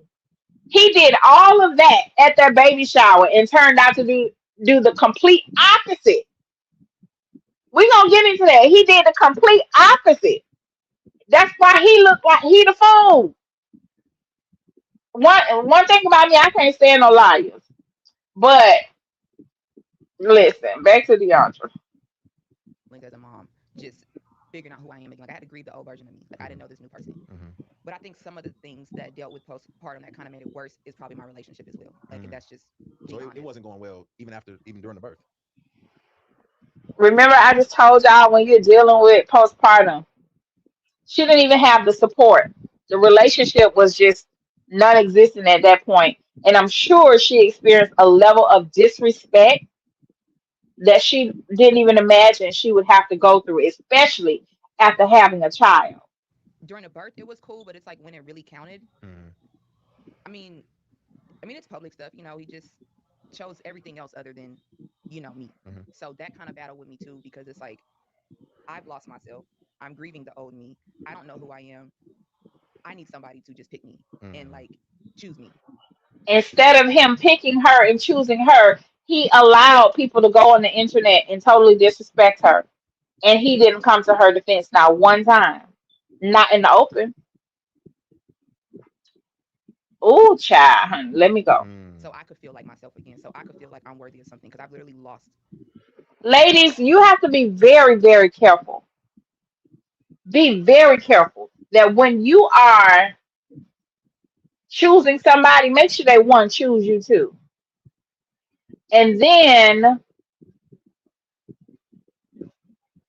make sure he doesn't share the qualities about himself that you have about yourself. Meaning, you want if you're looking, and this is no disrespect to the community, the LGBTQIA community at all, but I'm speaking directly to heterosexual couples that choose men and women, male and female. As a woman, we have to be able to identify the characteristics of a woman that should not show up in a man. And the same as a man. Because then that relationship dynamic will be so confusing because here I am as a woman and I know I'm doing my best to rest in my femininity and my girly qualities. But as I am trying to communicate with this person I've chosen, it's almost like I am arguing or disagreeing, or I'm in the house with a female roommate or something. You need to be able to identify when a man is acting other than himself, not like a natural man. Because when you realize that those characters exist in that dude, understand what you're setting yourself in for if you choose to be with that person. You're gonna be arguing with your girl roommate because that's what he gonna be acting like, a little girl. myself Mm, having this baby. mhm. So for me not having that, I feel like it kind of affected the way. Woo, Portia, you said a mouthful right there. You say he didn't want her. He wanted the prime effect. If y'all don't go ahead and give Portia the W Portia in the chat, come on, Portia. Come on, Portia. Listen, I got my notes down after this. Listen, that was one of my points. It's something called social capital. We say people choose people for reasons. Being that you are Deiondra, the firstborn child, the legacy to Coach Prime, and everybody in the world is watching Colorado on a weekly basis, all day long, from well off to the football games. That man saw opportunity to attach himself to somebody who he can get clout off of. I said it before. I said it again. I said it again. He was social climbing. And I know she feels terrible for bringing that into her family dynamic. When I say her family, I'm talking about the Sanders family dynamic. That I felt as well, because then it's like we moved. Mhm. So we moved somewhere where it's like I have no help in the city. So Mm. I was just going through, it was just One thing a man will do if he has no good intentions for you is he will remove you from your family and anybody else that will possibly help you. So I don't know what happened when she said we moved and I had no help. So he not only got the girl pregnant, proposed to her in front of the world, but when she had the baby, uprooted her to somewhere where she had no help and knew nobody. That itself, ladies, you have to be able to identify the potential for abuse and mistreatment. Because no woman that's having a child, a new mom, the main thing she needs is support. Hear me when I say this. And if you're with somebody that's removing you from your support, that's going to help you, that's not a good thing. When she said that, I said, oh, damn. Woo, child. DeAndre, girl, you should have called me. me and Snow, he on the road doing this and that. Like, it was just a lot. She's not mentioning the father of her child. She's not mentioning his name. That's another thing that I noticed. Great interview, DeAndre. You don't have to talk about a person and mention their name like he does you. Now the difference between him and DeAndre is that every interview he has, he say her name. And that is so disrespectful because when he says her name, he's not saying good things about her. When his mama and the people around him, they are saying her name, they're not saying good things about her. Y'all have to take a look, take a closer look at it. Now, even though she's discussing him, she's not mentioning his name. A person that shall not be mentioned. Okay, the name does not have to be mentioned. When she did that, I say, great job, DeAndra. Great job. We not giving nobody clout. 2026, we not mentioning nobody's name. Tell your story. And believe it or not, there's people on the internet mad that she did this interview. It's her story to tell. He has a story, she has a story. It's her story to tell. That's why I'm over here helping her promote it. Mm. All at once that I was dealing with. Yep. So I think that had an effect on it as well. And then just the way that how he didn't really understand, or I don't think he saw me for what I really needed him for at that time. Yeah. Um. You now were y'all already dating when I met you at the game? I don't think I so. don't think so either. Okay. I 'Cause think that was like the So Lecrae, I have to give it to him. He's doing a great job with this. his interview, he's really trying to add depth to it. He's asking her questions that a lot of people want to know. So yeah, I'm gonna take a moment to pause real quick. To all the women in the chat, I just want to share with you there is a Discord for women, and if you're in this chat as a woman, you are invited to join the Discord that we have for women only. I think that women need and deserve a space to have conversations among ourselves. And this is one of those spaces. It is a safe space. So go ahead. If you feel a need to want to talk to me outside of YouTube, that's where I'm at.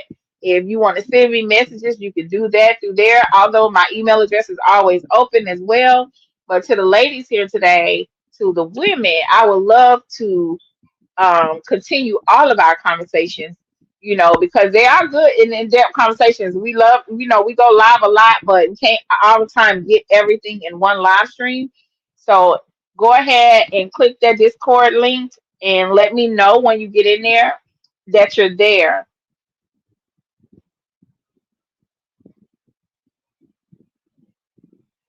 Hold on. Okay, let's go. The start. Okay. I remember your dad. Your dad was hilarious. Your dad was like, uh, uh, he said something to me, and he was talking to you, and he was like, "Who told you to wear that dress? You got a longer one? Don't you got a Oh longer?" yeah, my daddy be tripping. Like all my brothers do actually. So at that point in time, that's what made me feel like, oh, he's like overprotective. He wants to. Now, I say all that to say, you're at this game. You are running around with other well-known people, um, and did you feel pressure? Like, what does a woman in your position look for in a man at this? Like, cause like, did you feel like, oh, he's got to be known, or he's got to be seen, or like I got to add to my like, do you feel like you were looking for some type of guy? Um, I don't think I was looking for a type of guy. I knew the type of guy that I wanted. Mm-hmm. Now I know the type of guy I really want because Okay. I didn't know. Come on. I guess I just didn't really know that all men aren't certain ways. Okay. You grew up with a good example. Right. Y'all hear her. She didn't grow up knowing that all men aren't a certain way. The image of a father that she had is with Deion Sanders raising the brothers around her, she assumed that men came to her with a certain disposition, a certain mindset, you know. But what she experienced with her son's father was the complete and utter opposite. Y'all, she had done found her a warlock. She went and found a demon from the bowels of Decatur that came to her dressed like a prince, but underneath he was a frog. Came to her dressed like a sheep, but he was a wolf in sheep's clothing. Honey, she went and found something that she wasn't ready for with long dreadlocks and big teeth. You heard me? Yeah. And you're like, this is So how it is. yeah, so I thought that was like normal. I didn't know that it's like no, it's some men like this, it's some men like this, some men that act like this, or they choose this, they think like that. So now I know what I really want Mm-hmm. in a man more than I thought I did. But at that time, no, I wasn't. Shoot, I was enjoying life, having a good time, working. My daddy was popping. It was like he was new. I didn't have a baby. I was just living life, like really enjoying the blessings and the fruit of my daddy life. Hilarious. I love it. And listen, Deandra, don't hold back. And that's what I love, that even they can be so arrogant, but she's humble about it, but she knows who she is, right? And when I see the comments that exist on the shade room and all those other places of women that don't have the intangibles that Deandra was blessed with, it is pure jealousy. Pure jealousy. Yes. Like, even from his family, his friends, his so-called associates, and they're all over the internet. It's amazing that just because this relationship didn't work out, you see people coming out the woodwork, troll accounts, burner accounts. We're gonna talk about it. And all they do is tell lies and come out with these stupid stuff that they say in these comments about this girl. But the, they're just jealous. They're jealous. They wish their daddy was Deion Sanders. They wish they had Shador, Shadow, and Bookie as a brother. Okay. And so when does the reality check come? When is it like, oh shoot, like this ain't what I think it is. Maybe this ain't what. Well, first of all, even the pregnancy, like, was that a controversial moment for y'all, for the family, or was it just like, okay, I hope this guy is serious. I hope, like, was it? Um, And see, what Lecrae is bringing up is what happens in every family where you have a close knit family and the girls are protected.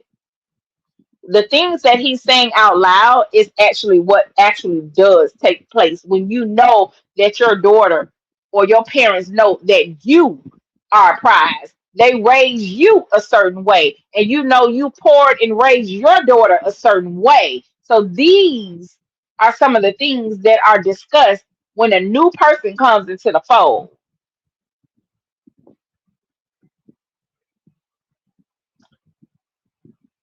Miss Gemini said there is a lot of jealousy. Women are acting brand new, like they haven't been fooled by. Come on, sis, come on. And that's some of the stuff I be saying. Like, if you look at those comments, and these, and Deondra, she happens to be a public figure, a celebrity.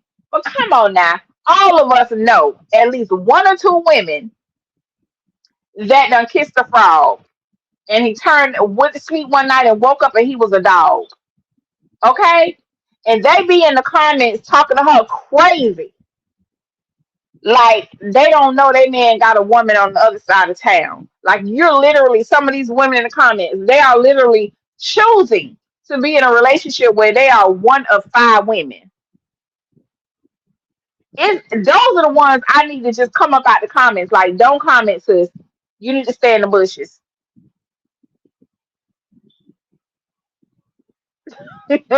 You said no. Peter said, notice the two brothers that went to the baby shower were the ones that will come on now. Oh, that was security. That was security.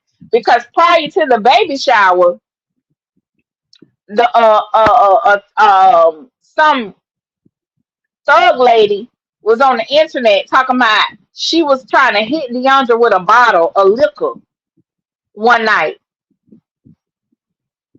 Some thug lady was on the internet flashing top house and all kind of stuff. So yeah, that wasn't support, that was security, honey. That was security. Yes. At least all of us at one point in our life growing up chose a frog that turned out to be a dog. But let's go on.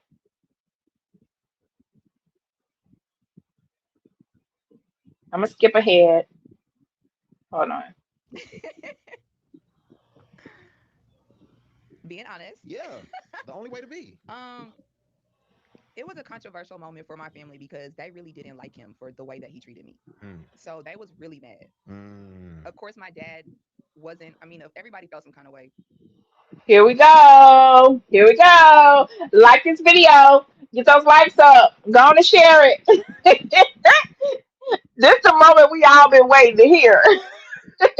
You said Coach Prime.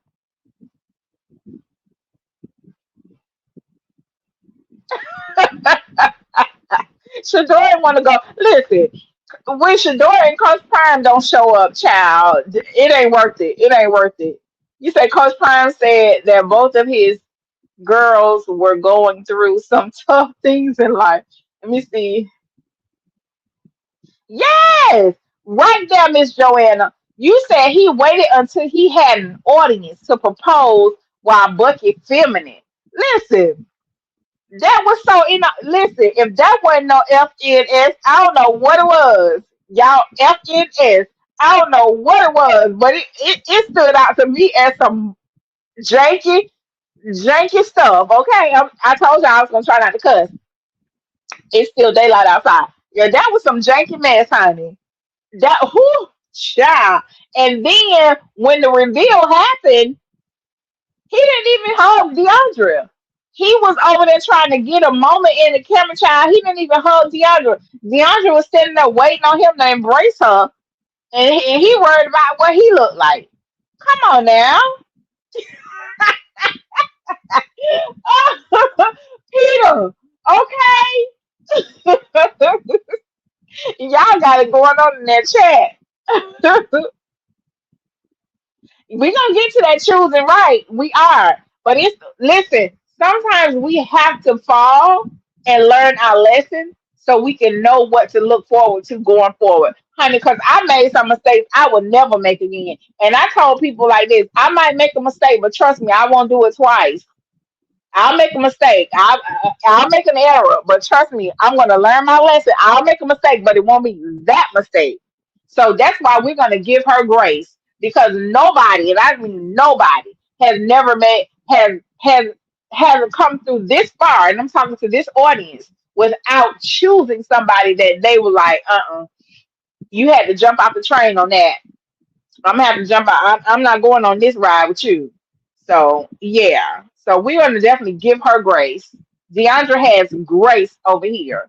But my dad knew the issues I had, with fibroids and stuff like that. Mhm. So he knew I always wanted a family. Mhm. So he was like, okay, I understand that. He actually wasn't as So for those who may not be aware, um, Snow is a miracle child. This is why he is so loved. Y'all see how much love that he gets and how much love he gives. Snow is a miracle child. Deandra was told she would not be able to have a child. So there are a lot of people who are 50-50 on this, like, oh, I would not have had a child from that little short dude. Do, do, do, do, do. That's what you get for having a child from that little troll or that gnome. He got so many names, child, from a little dude, right? But of course it's her choice. But when you think about it, she was told she would never ever get pregnant. So, like I say, even though it's a mess, God don't bless mess. His hand was in it the whole time because out of it came Snow. And we love that baby. as I thought he would be. I Okay. was actually scared to answer the phone when he kept calling me when it got online. Okay. But my other brothers, they was just like, yo, let this nigga in our family. Like, Y'all, who she sound like? She sound like I could almost promise you she talking about Shiloh. When she say that, all I hear is Shiloh.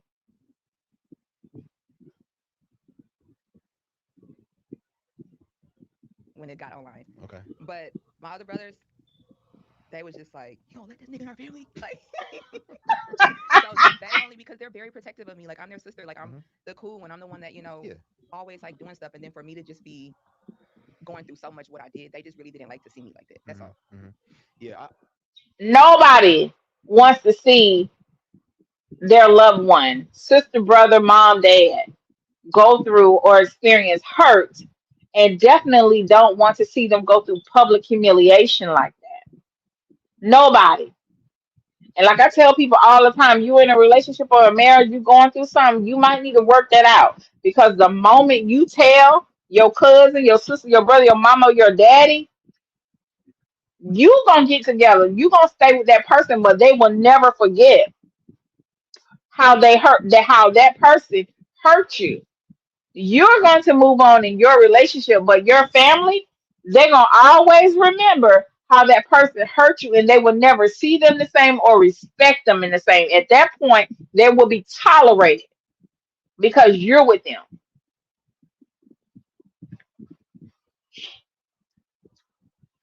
So, unfortunately, she chose somebody who wanted her fame, that wanted her level of class, that wanted her social capital. Somebody that was trying to right before her eyes.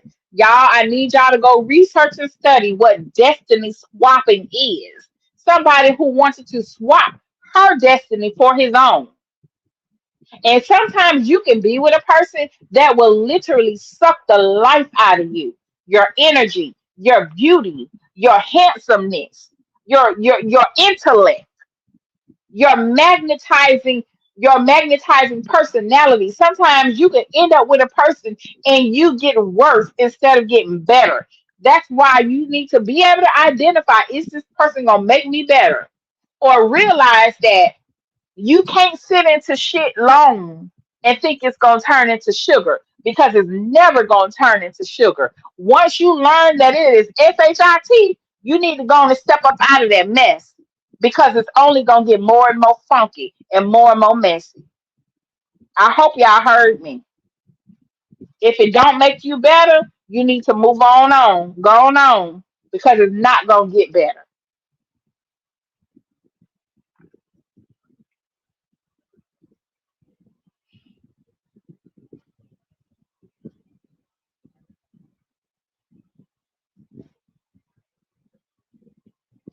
Let's go. Where are we? We almost done, y'all. 39, 19. Let's skip ahead to 26.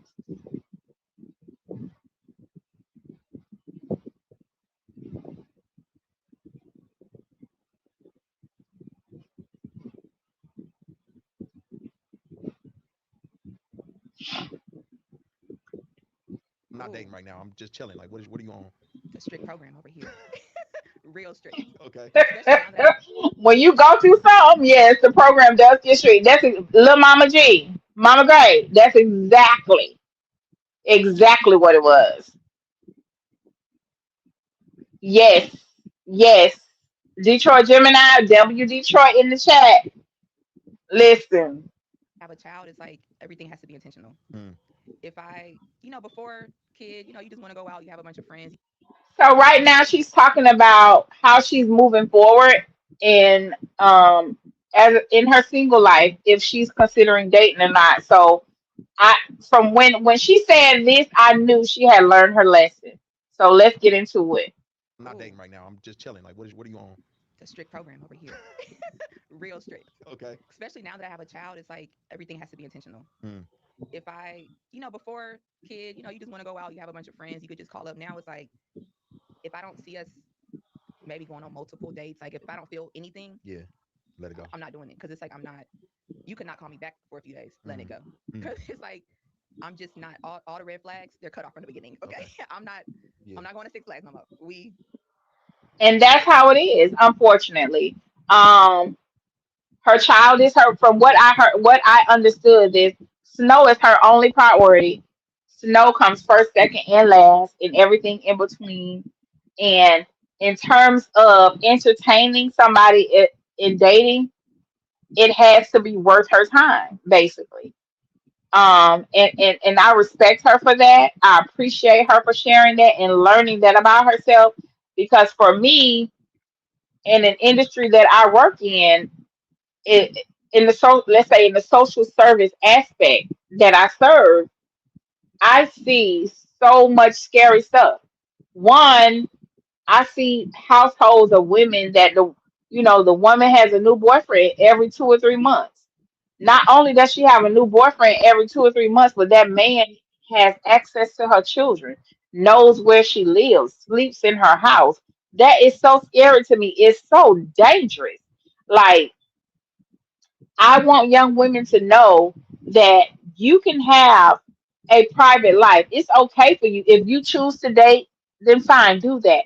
But men don't have to come to your house. They don't have to know where you live. And they most certainly don't have to meet your children. The relationship or getting to know somebody is between you and that person. Don't expose your address, where you live, and your children to somebody you don't know. And what my research has shown me, that it takes 4 years living under the same roof with a person to know who that person is innately. So in 2 or 3 months, introducing somebody to your child, a week later bringing them to your house is crazy to me. That's just how my body reacts. I could never see that. But if I'm giving my nieces any advice, live your life, get to know people, but you don't have to bring them home. You don't have to introduce them to your children. Any of that. Anybody that's persistently asking to meet your children, that is not a red flag, baby. That's a red stop sign. Like, nobody should be pressing you to meet your children. Nobody should be pressing you to meet your family. No one should be insisting on knowing where you live. Those are red flags, like 100 at a time. So any pressure that you feel that you just don't feel good about, understand that that's not a person that you need to follow up and conversate with or answer the phone the next time they call. You should know when to get up and walk away from the table. The best thing you can learn as a woman, a black woman, because what Malcolm X said is true to this day. The black woman is the most unprotected, disrespected woman in the world. So we don't have a lot of protection. We are one of the most vulnerable species there is. So you have to be smart in your next move. You have to move differently. You have to move with discernment and insight. So be careful out there because lately there's been so many cases of femicide, more than normal. But I'm gonna keep We're going. cutting it You off are from hilarious. we're cutting it off from the very beginning, and it's like I said, I have a kid now, so everything's intentional, and it's like Hmm. if I'm gonna spend time with you, I could be spending time with my kid, so it has to be worth it. Yep. Like it has to be. I feel like we might could build something, or you're somebody that I really could see myself dating. Yeah. So does your brothers and your everybody else, when everything starts falling apart, Mhm. are they like, I think I told you, or are they like, I got you? Like, and how does it start? Do they see it falling apart, or do you have to like, hey y'all, look? They get so mad at me. They're like, you always, They be so sick of her with all this stuff. why you act like that? We all know like this. Yeah. So they be Like they knew. And again, in a family such as this, I don't see her moving forward with somebody like that and them not warning her. I'm sure she was warned. just so mad, but I'm like, You have to y'all see don't for understand yourself. how I feel. You don't get it. But yeah, they get so mad at me. But I mean, they're like, well, here, come here this weekend, come here this weekend. I'm just like, Hmm. I don't feel like it, but they just don't understand. I mean, they're boys. Yeah, I They mean, don't understand the mindset of a person that I love that as siblings, they do talk about it and they always trying to help her through it by getting her mind off of it. So if they're telling her to come to Miami or come to Cleveland or come to my game, you better know them brothers paying for them plane tickets in that hotel too, right? just had a baby, a woman that just had a baby, going through all these emotions. yeah, They don't understand it. yeah. I'll just say this as your unofficial other brother. If you think about spinning the block, let me know first. Yo, this is my favorite part. This was my second favorite part. Like my favorite part was her sharing with us that they didn't like old boy. They don't like him, right?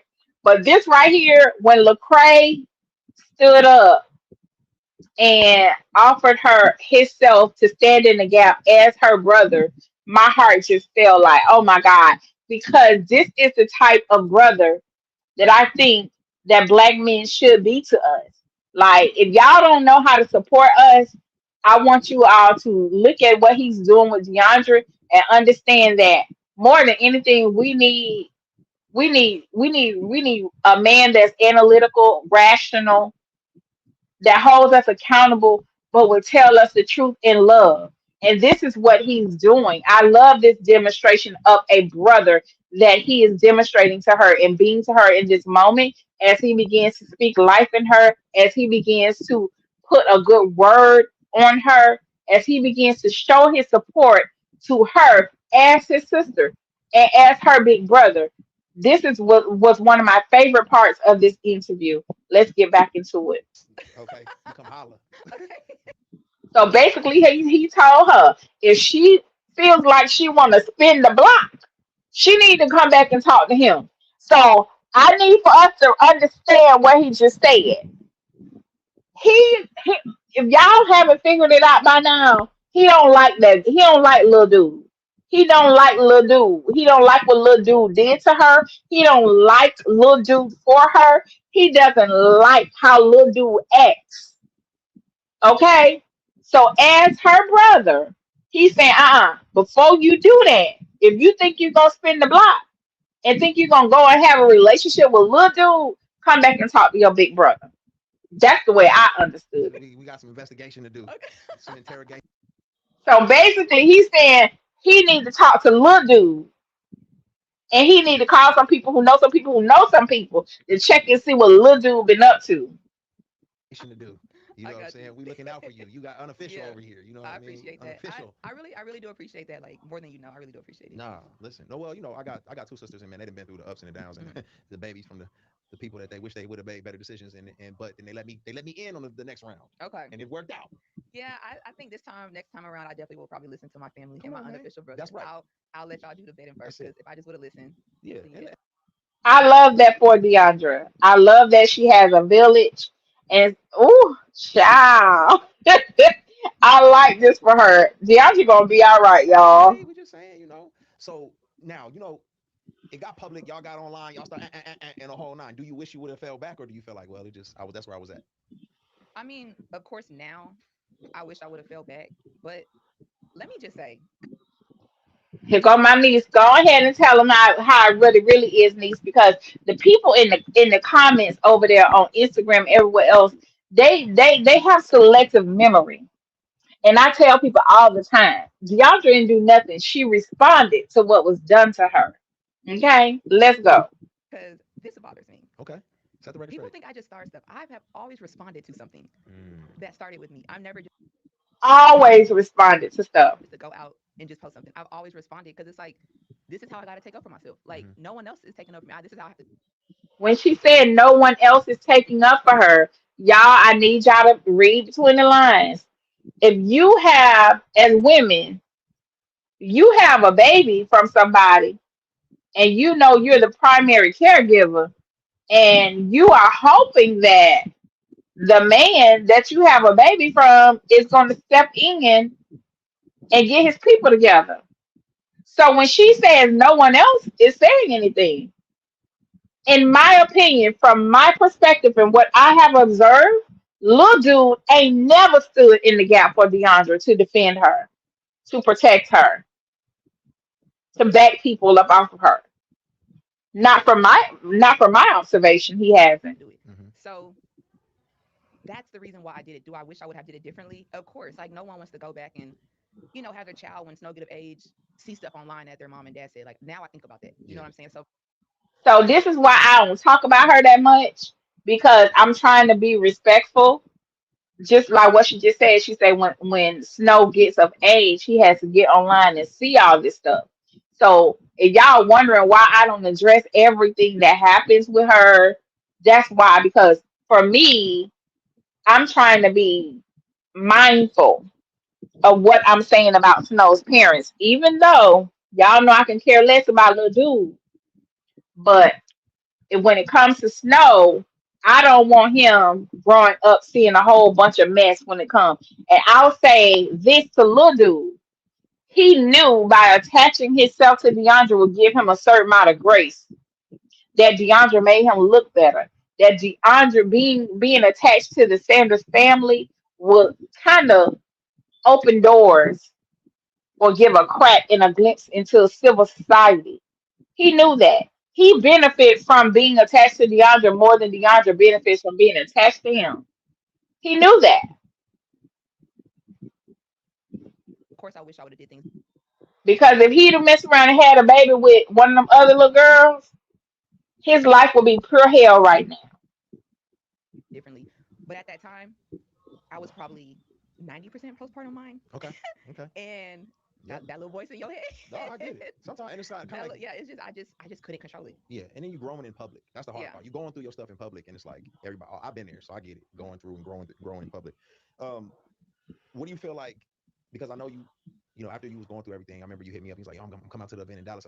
It just feel like you're allowing God to like work on you in this season of I'm life. trying. Lord, please show me a sign that you hear me. I'm literally trying because it's like I don't know what else to do. Mm-hmm. I literally pray, like beg God Mm-hmm. to just help me and heal me and make me whole again. Mm-hmm. And it was hard for a minute because I will say, I don't know if this will be bad to say or not, but it was a point in time where I was kind of angry with God. No, yeah. And I had to talk to him about that. Mm-hmm. I was very angry with God at a point in time. And I had to really like heal from that because I'm just like, God, the one thing I would pray for is a baby in the family. And then you gave it to me like this. Mm. Like, why? Mm. Why? Mm-hmm. I'm thankful for my blessing, but Mm-hmm. they say pray for what you want. I pray for the whole thing, not a part of it. Yeah. So I was kind of upset at God for that for a little bit, but then I had to remember, like, well, He did show me signs. Yeah. Yeah. I looked the other way for my baby boy, but yeah, I had to really come from being upset at God for a little bit. So now I just really, really pray. Like, I'm trying it all. Like sermons every day in the car, the feel good music, just something to just help heal my mind. Yeah. I mean, this what I and I'm off script. And and that's where these soul ties coming in. When you have a soul tie with somebody that turns out to be extremely toxic, ladies, there's a way to detox your body, your system, so that your mind won't be, you know, completely taken over by what has transpired. Max said, "Bro, you said you was weak. He already let Trey Songz pull out his dreads." Yeah. Now, let's unpack some of that. Okay, so prior to this relationship with Lil Dude, and this is where I have to hold Deiondra accountable a little bit because there was already, stories out there about Lil Dude, okay, that allegedly he likes to partake in substances, okay, that he was over in the islands getting into fights, that the person he was with also liked to partake in substances, okay, and all that stuff. Like, so even though it may or may not be true, I'm not trying to attach myself to somebody that has, you know, controversy surrounding them of that magnitude. So as women, today is different. We are able to Google a person. You are able to pull a background check on people. You are able to go and ask people who knows somebody about this person. That way you can put all of your insight and your discernment together. Should I return this phone call or return this text or let them remain on scene? So we have too many tools that are available to us, for us to make these kind of mistakes. Again, we are given the opportunity to make one mistake, but don't make that same mistake over and over again.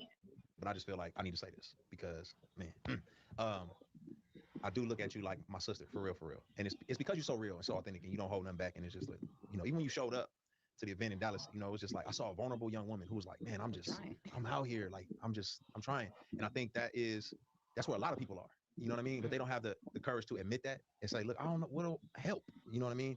And I just want to encourage you, like my mom, got pregnant by a guy who she thought he was gonna be great. He was terrible. You know, um, it was a disaster. But yet, some kind of way, man, God make a masterpiece out of a mess. You know what I'm saying? And sometimes it's like the other side of the chaos. It looks better when it's all done. Mhm. The Romans 8:28. All things work together for the good of those who love God. And it's like if I give you a stick of butter, a bag of sugar, some raw eggs, and some flour, you'd be like, well, and I told you eat it. You're like, I don't know, this is nasty. But something happened when you put all that mixed together, put it in the fire. Or was it just everything start building up, or did it happen at one time? What do you feel like happened? I mean, I think it was everything at one Mm-hmm. time. Like the pregnancy, the relationship, the moving, getting engaged, moving where I didn't have no help, the new baby, the postpartum. I literally went through all that in like 8 months. Goodness gracious. Like me and my one of my friends, Mandy, we always joke about you had the most life changing year I've ever seen in anybody because it's like I literally went through everything within a year. Mm. So I just couldn't take I just couldn't take it no more. Mm-hmm. And instead of Yeah, that was a lot. That was a lot.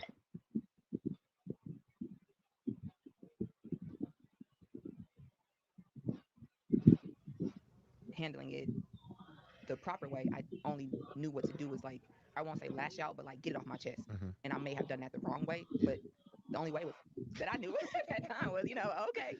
So Yeah. I may have done the wrong way, but it's just like I just couldn't take anymore. It was just so heavy on me. Mm-hmm. I don't think people don't really understand like the emotions that you have when you have a baby. And Yeah. even one of my homeboys, he had kids, and he would be like, just remember, this is not the real you.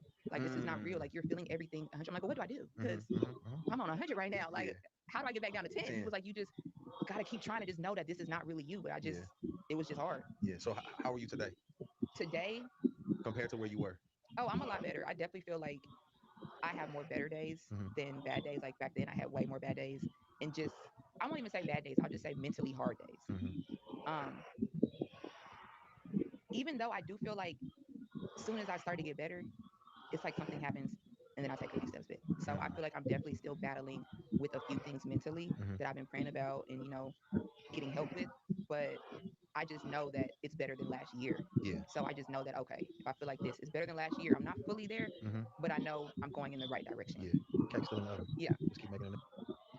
Take a note that when she starts talking about her relationship, the failed relationship, she's rocking her foot, and that's a sign of anxiety. So there's still some anxiety there, even though she says she's getting better. She she has someone to talk to. I believe she's in therapy. So, but there's still some anxiety there. And again, she is probably been diagnosed with PTSD from the breakdown of this relationship and all that she's had to go through within 8 months. Got in a relationship, had a baby, moved to a new place, and then got humiliated in the public eye. All in 8 months. Next right turn. Yeah. Yeah. Yeah. Listen, I've been in some dark spaces without half of the community that you got, and half of the Yeah. people who got their arms around you. And I'm just looking, even as you came in the door, how many people just, And her biggest blessing is the fact that she's surrounded by people that love her. So he's going to point out that she rose with a team. we got you, we got da da da da. And I'm like, oh, you gonna be all right. You know what I'm saying? Yeah. You're gonna be all right. It's just a process. And my biggest thing too is, and the reason why I even started this podcast is because I see folks like yourself who don't have a safe space sometimes. They just get misunderstood because it's like they don't know what it's like to grow in the public. You know what I mean? Goodness. And you just get misunderstood, and everybody sees you from. Miss Joanna, that would be an unfair match. First of all, Shiloh is about 6'4". Shiloh is about 6'4", 6'3", 6'4". That'll be so unfair. That would be brutal. Just of height alone. This perspective, and I just want you to know we see you, we value you, we appreciate you. We know you human. You know what I'm Thank saying? you, because I feel like people don't be knowing. Nah, we know you They human, think just because I grew up with Deiondra Sanders that I should have had no emotion. which is crazy. It's like, Right. She need to just shut up and go on back to spend her daddy money. And like it's what? like, exactly. Like you're not a human being who go through stuff. Same. So I get it. And we want you to have a safe place. The deep end community, those who really a part of this community, they gonna This what it's gonna be. This that. We I'm miss not this. supported just because he wants me to be happy. yeah, that's good. And how tall are you? 5'5.5". Yeah, so you wanted a little kid? You wanted like a short king? That's what your thing was? Y'all, this was so shady. I already knew when he asked her how tall is she. I already knew he was about to go there. This was so shady. And this how you know. And I am so thankful for Lecrae because he is saying what I believe the majority of men, are thinking watching the beautiful Deandra be trolled by a troll. Let's go. I'm just curious. You just can't control who you fall in love with. Okay, no, Like I just, never. so I yeah, mean, you got a thing for the short kings. That's cool. I was just no, checking. I don't have a thing for the short kings, but I had a thing for that short, Oh my God. He said she got a thing for the short men. short king, but I don't have a thing for the short kings. So short kings, stay on my inbox. Stay on my inbox. But no, it's just. I mean, you just really can't. Yeah, I know what Like, you're saying. yeah, you just can't control who you love. Honestly, first I'd be like, oh no, but then it's like when you get to know somebody, you're like, oh, okay. How did y'all end up meeting? Somebody introduced y'all? Or somebody? Someone introduced us. Okay. And he was like, all right. Yeah, I was like, Okay, this is the issue I have. This is why I don't do matchmaking. Because when you matchmake, when it don't work out, the person who introduced them to you, now you gotta hold them accountable. Now you looking at them with a side eye, like, why would you introduce this mess to me? Why you bring this into my life? So I'm gonna go back to what I told Coach Prime last season. Coach Prime, whoever brought or pitched the former quarterback to you when you was recovering for cancer, you need to fire that person. So Deandra, whoever introduced that warlock into your life, you need to go ahead and distance yourself from them. Because why in the hell? What did they see in him that they thought would be a blessing and favor to you? See, you got to be able to look at stuff, not directly at it. Yes, this happened, but what do you think about me that you thought I needed this disruption in my life? So you have to look at that person like, hmm. Now, I look at you differently. I see you differently. I'm definitely distancing myself from this. So, y'all, it was longer than what we thought it was going to be. We skipped through a whole bunch of it because I wanted to just touch on the points. It was a great interview from what y'all can see. I appreciate everybody for being here and sticking with us this evening. If you're new here, I am Discerning Goddess. Welcome to my channel. Over here, we love Coach Prime. We support Coach Prime and we support CU football. We know that it takes a village to raise a child, but we also know that it takes a village to reach, teach, train, inspire, and motivate our youth to greatness.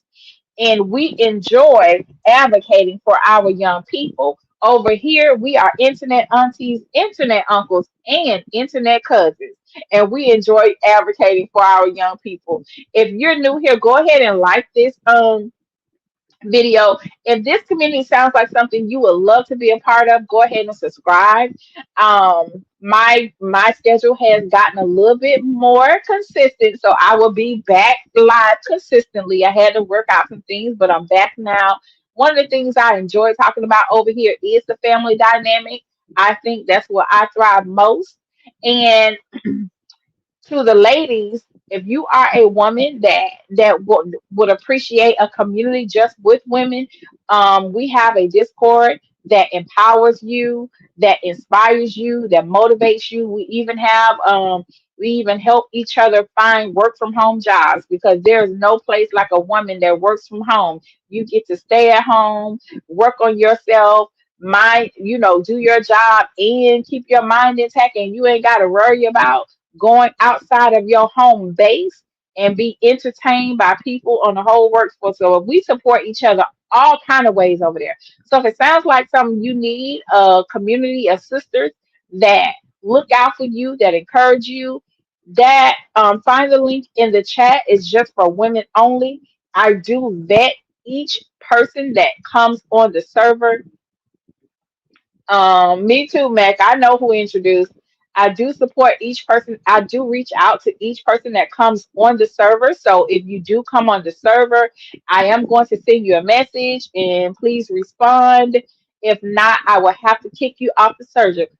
The group is for women only. I cannot stress that enough. So if you're just getting here, we were reviewing the interview that Leandra did with Lecrae. So if y'all want to see the interview with no interruptions, go over there to Lecrae's channel and tune into it. It's a great piece. We get to see Deandra in a different light. We get to we found out some things we didn't know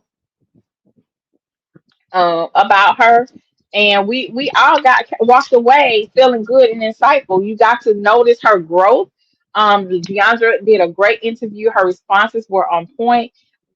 She did not mention the name of the person that she has a child from, which I think is considered growth because she can sit through an interview and articulate herself without mentioning a name. All right, PD, I ain't going nowhere right now, PDD. I'm just summarizing. And also she's ever able to tell her story. If you've been through trauma and you know what that feels like to go through it, and you're able to recant your story without being emotional, that is growth. So she was able to tell that story without tearing up from what I saw. So I'm very proud of her for standing in her strength and getting strength from it. But and if anybody says why she's still talking about him, first of all, she's not talking about him. It's her interview, and of course, she was in the relationship, so it's her story to tell. He has a story, and so does she. Exactly. Yes, the best thing a woman can do is focus on herself. But to get through her, like I tell everybody on this channel, we love Coach Prime and we support Coach Prime. And right now, this particular video, we are supporting the Sanders family. And this is the type of auntie I am over here. I am going to give her grace because there's no woman that I know. I don't know now, no woman that didn't make a mistake. We made a mistake in high school, probably made a mistake in college, and then figuring it out the rest in our 20s, you made a mistake in one of your choices. So I don't understand where Black women specifically in the internet space are, bullying her for one, because she talks about it. She can talk about it. It's her story to tell. And then you see black women in the comments saying stuff like, I can't believe out of all the people her daddy knows, football players, actors, and all that, and she chose to be with such and such and such and such. So basically, from what I understand, y'all wanted Deion Sanders to pimp his daughter out to a football player or baseball player or celebrity because he's Deion Sanders and he knows all types of people. Basically, that's what y'all are saying, right? Just because her daddy famous, she should have access to all the famous men that her daddy and brothers know. Y'all sound like the 304s. Y'all sound like some real 304s. I ain't finna say the whole name, but yeah, that's 304 mentality. No, first of all, no father wants his daughter in any type of relationship. If you ask the dads, they want us to remain single and celibate and virgins till the day we die. So what does the Coach Prime ain't got nothing to do with that? And we have to understand, put ourselves in her position. When we got to a certain age, we wasn't listening to nobody, let alone our parents, when it comes to how we feel with our hearts. You come home with somebody and your mom and daddy tell you they not good for you, guess what you're gonna do? You're gonna run faster towards it head first. So for people saying that she should have listened to her mom and daddy, or I know her daddy told her not to. Well, again, our parents told us not to. We still did it. So this is why I said we don't a lot of times we do not um we're not putting things in perspective. And this is where grace comes in. I'm gonna always give her grace. Are we watching her grow from this? Absolutely. And I am enjoying her process to grow. But what I'm never going to do is come over here and condone bullying and condone wrongdoing. Because what I see in those comments is this. I see troll accounts and burner accounts in every single post. If Deandra is posted on any platform, be it the Shade Room or Baller Alert, y'all pay attention. If you say, if join us over there, Tamia, if you say anything nice or polite about Deandra, here come the trolls. Y'all don't believe me? Y'all got about 5 more minutes? I'm about to show you. If you say anything nice and polite about Deandra, the trolls are gonna be in your comments saying all kinds of stuff about Deandra. And that's not by mistake. That's intentional. That's intentional. But what I will say to this, before I move on, for any woman that's struggling with moving on from her soul ties, I want you all to research womb care, WOMB, womb care or womb detox. Okay. We have to take our womb and take care of it. What do I mean by taking care of your womb? Don't let anything enter it that does not serve you, that does not have any good intentions for you. But okay, but sometimes that we end up having regrets, right? So in the Discord, we are going to have a conversation about womb care. So if you are a woman, give me one moment. If you are a woman that wants to learn more about caring for your womb and detoxing your body, your soul, your being, when it comes to attaching yourself to a toxic spirit, that energy, because once you exchange DNA, and I'm trying to be as proper and clean as possible. Once you begin to exchange DNA, you you change the quality of your system. Whatever that person eats, now you're a part of it. However that person thinks, now you're a part of it. However that person feels in their heart, now you're a part of it. And this is why people have all these mixed emotions. They can't think straight. They don't know if they're coming or they're going when the relationship breaks down, because you have now contaminated your bloodstream with something that's not of you. So you have to figure out a way to get this out of you. You can pray. Yeah, you can pray. You can pray and ask God to deliver you. You definitely can do that. But you also have to go the spirit, the physical route, go a step further and get that chemical, that system of their DNA out of your body. And for any woman that wants to learn how to do that or want to talk about that some more, I'm willing to share. Go ahead and click that link, scroll up, and join that Discord for women, because there are tools out there. We just have to be able to support each other during that process. So let's talk about, let me show y'all something real quick. Okay. So I was telling my friend group just the other week, I said, every time Deandra does something and she's making progress and she's sharing stuff online, like clockwork, here go little dude, little dude. You know, you remember, y'all, she's the princess that kissed the frog, but it didn't turn into a prince, it turned into a troll. So we're not gonna say his name, but y'all know who I'm talking about. Little dude always, he got to come right behind her, competing with her, and here he comes. Nobody, nobody. Now here you go, right? So he follows up with posting all his little stuff online. Now, eh, I'm like, mm, what happened to you posting music? What happened to you posting being in the club and all that stuff? Now you want to post online? Whenever whenever Snow is in Atlanta, guess what? We gonna know, and he gonna make sure we know.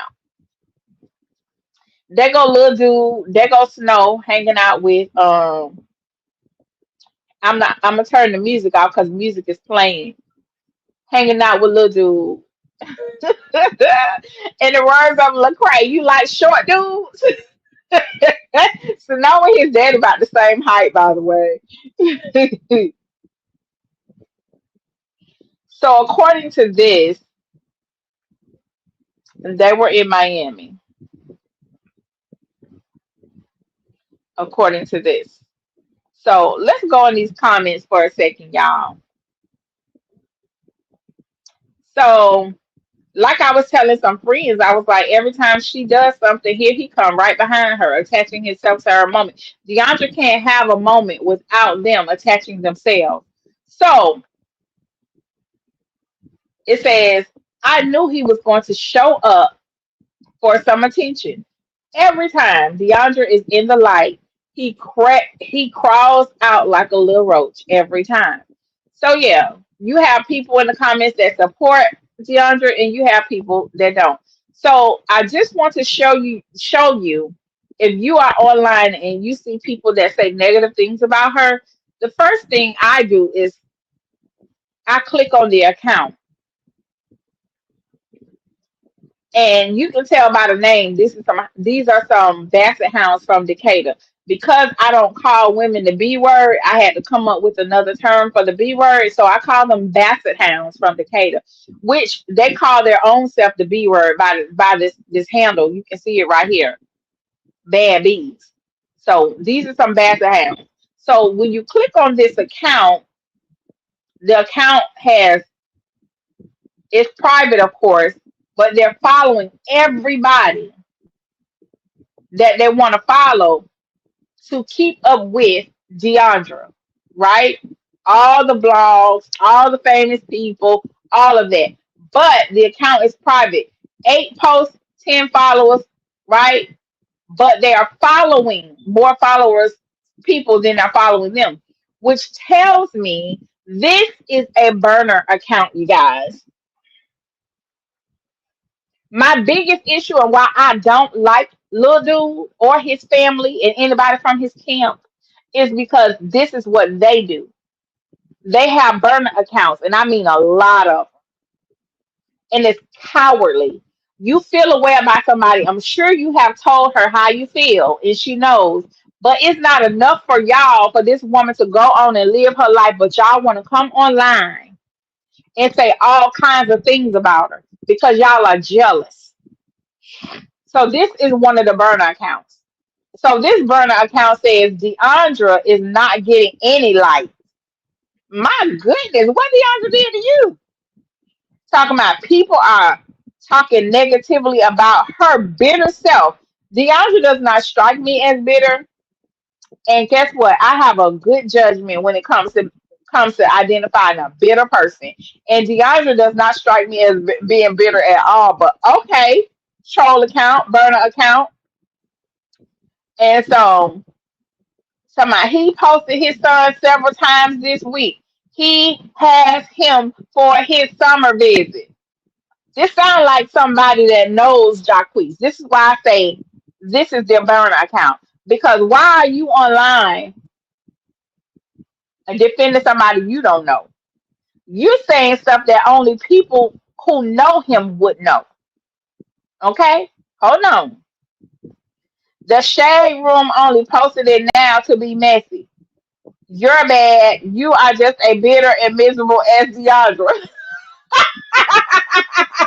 I'm sorry, y'all. I'm so sorry. But this is how I laugh when I be over here minding my business and going through this online stuff. So it's like, oh my God. So the way this person wrote this, it tells me that either this is Jacquees, oops, I won't post his name, allegedly, or somebody in his family, or somebody close to him that he knows. Because who else would know that you have the baby for the summer? Okay, let's keep going. So I'm gonna pause right here real quick because somebody else responded, but they deleted their comments. Let me see if this is it.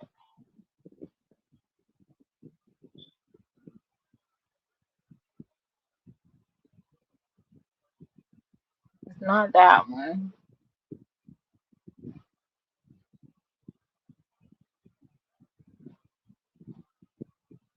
Somebody else responded and deleted their comment, and it's the next one.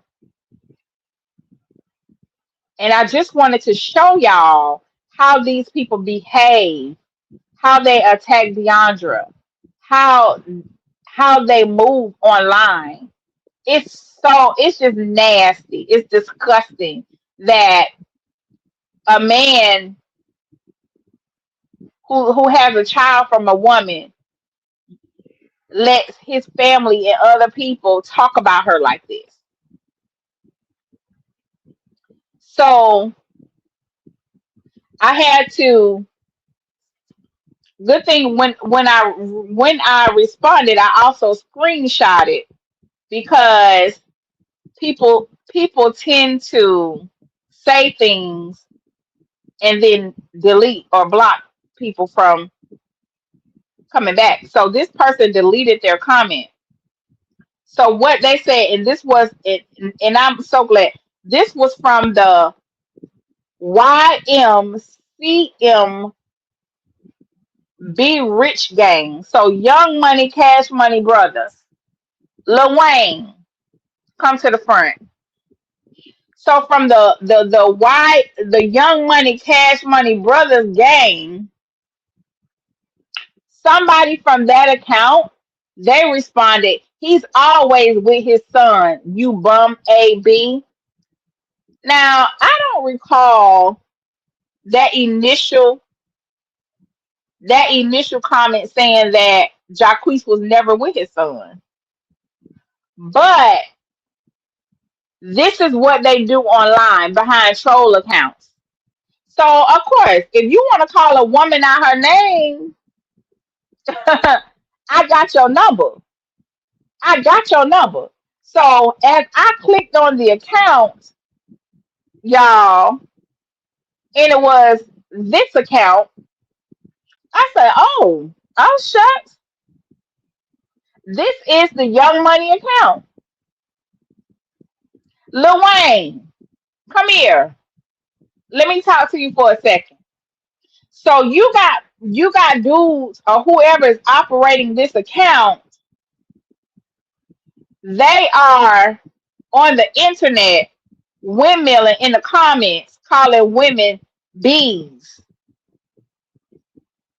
And which is interesting to me because Lil Wayne, Jacquees is on your label or run with y'all.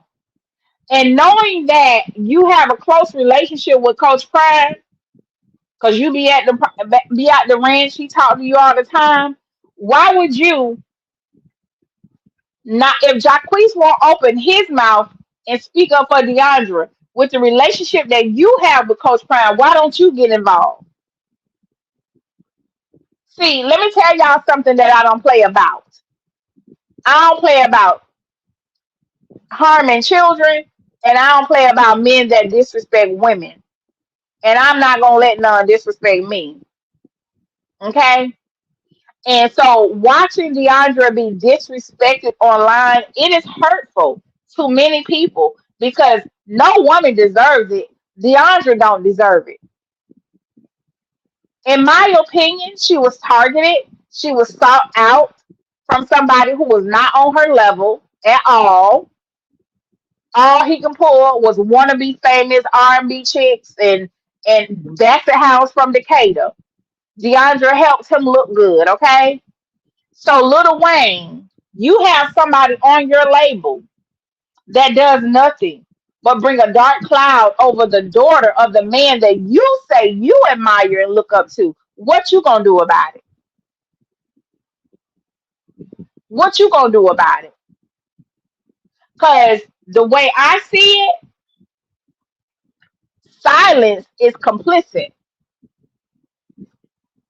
You ain't gotta say nothing to Jacquees, but you can let him up off that label if he don't get right and get some act right. Show up as a man. That's what you can do. You can pull them strings. See, this is what I'm saying. I don't like people who sit on the fence. I don't have nobody around me that's in the middle. If you in the middle, be on the other side. You might well be on the other side. When you silent about something that's wrong, that means you slightly agree with it. That's what that means. So somebody from the Young Money, Cash Money Brothers, Rich Gang is on the internet calling women bees. That's how that's how I have seen and witnessed these burner accounts talk about and talk to Deiondra. This is what I'm saying. So when I come to YouTube and I cuss people out, that's why. When I come to YouTube and I have little respect for little short dude, that's why. Because either he's operating that burner account or he knows exactly who's operating that burner account. That's why. So there's nothing right now. Nobody can tell me that's gonna make me feel any different about little dude, his mama, and the people around him. I hope I'm very clear.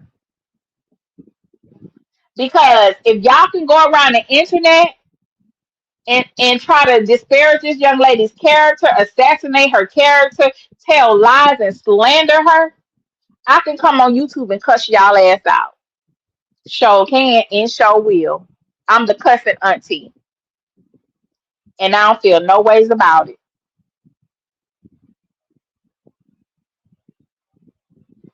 How y'all doing over there?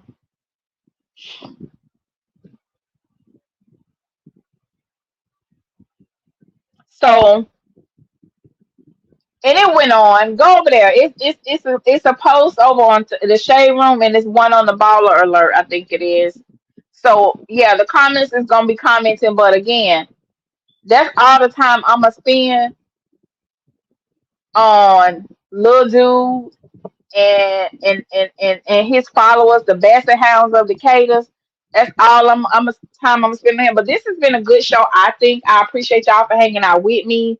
I do. If you have not done so already, go ahead and like the live stream. I want to thank Ronye. My brother came through and gave us a $5 super chat. Let me tell you something. And it's better than them.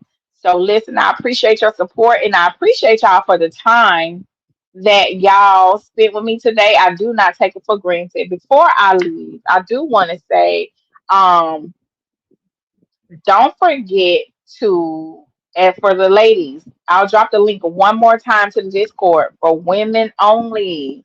Men, do not click this link, okay? Because I'm gonna kick you out.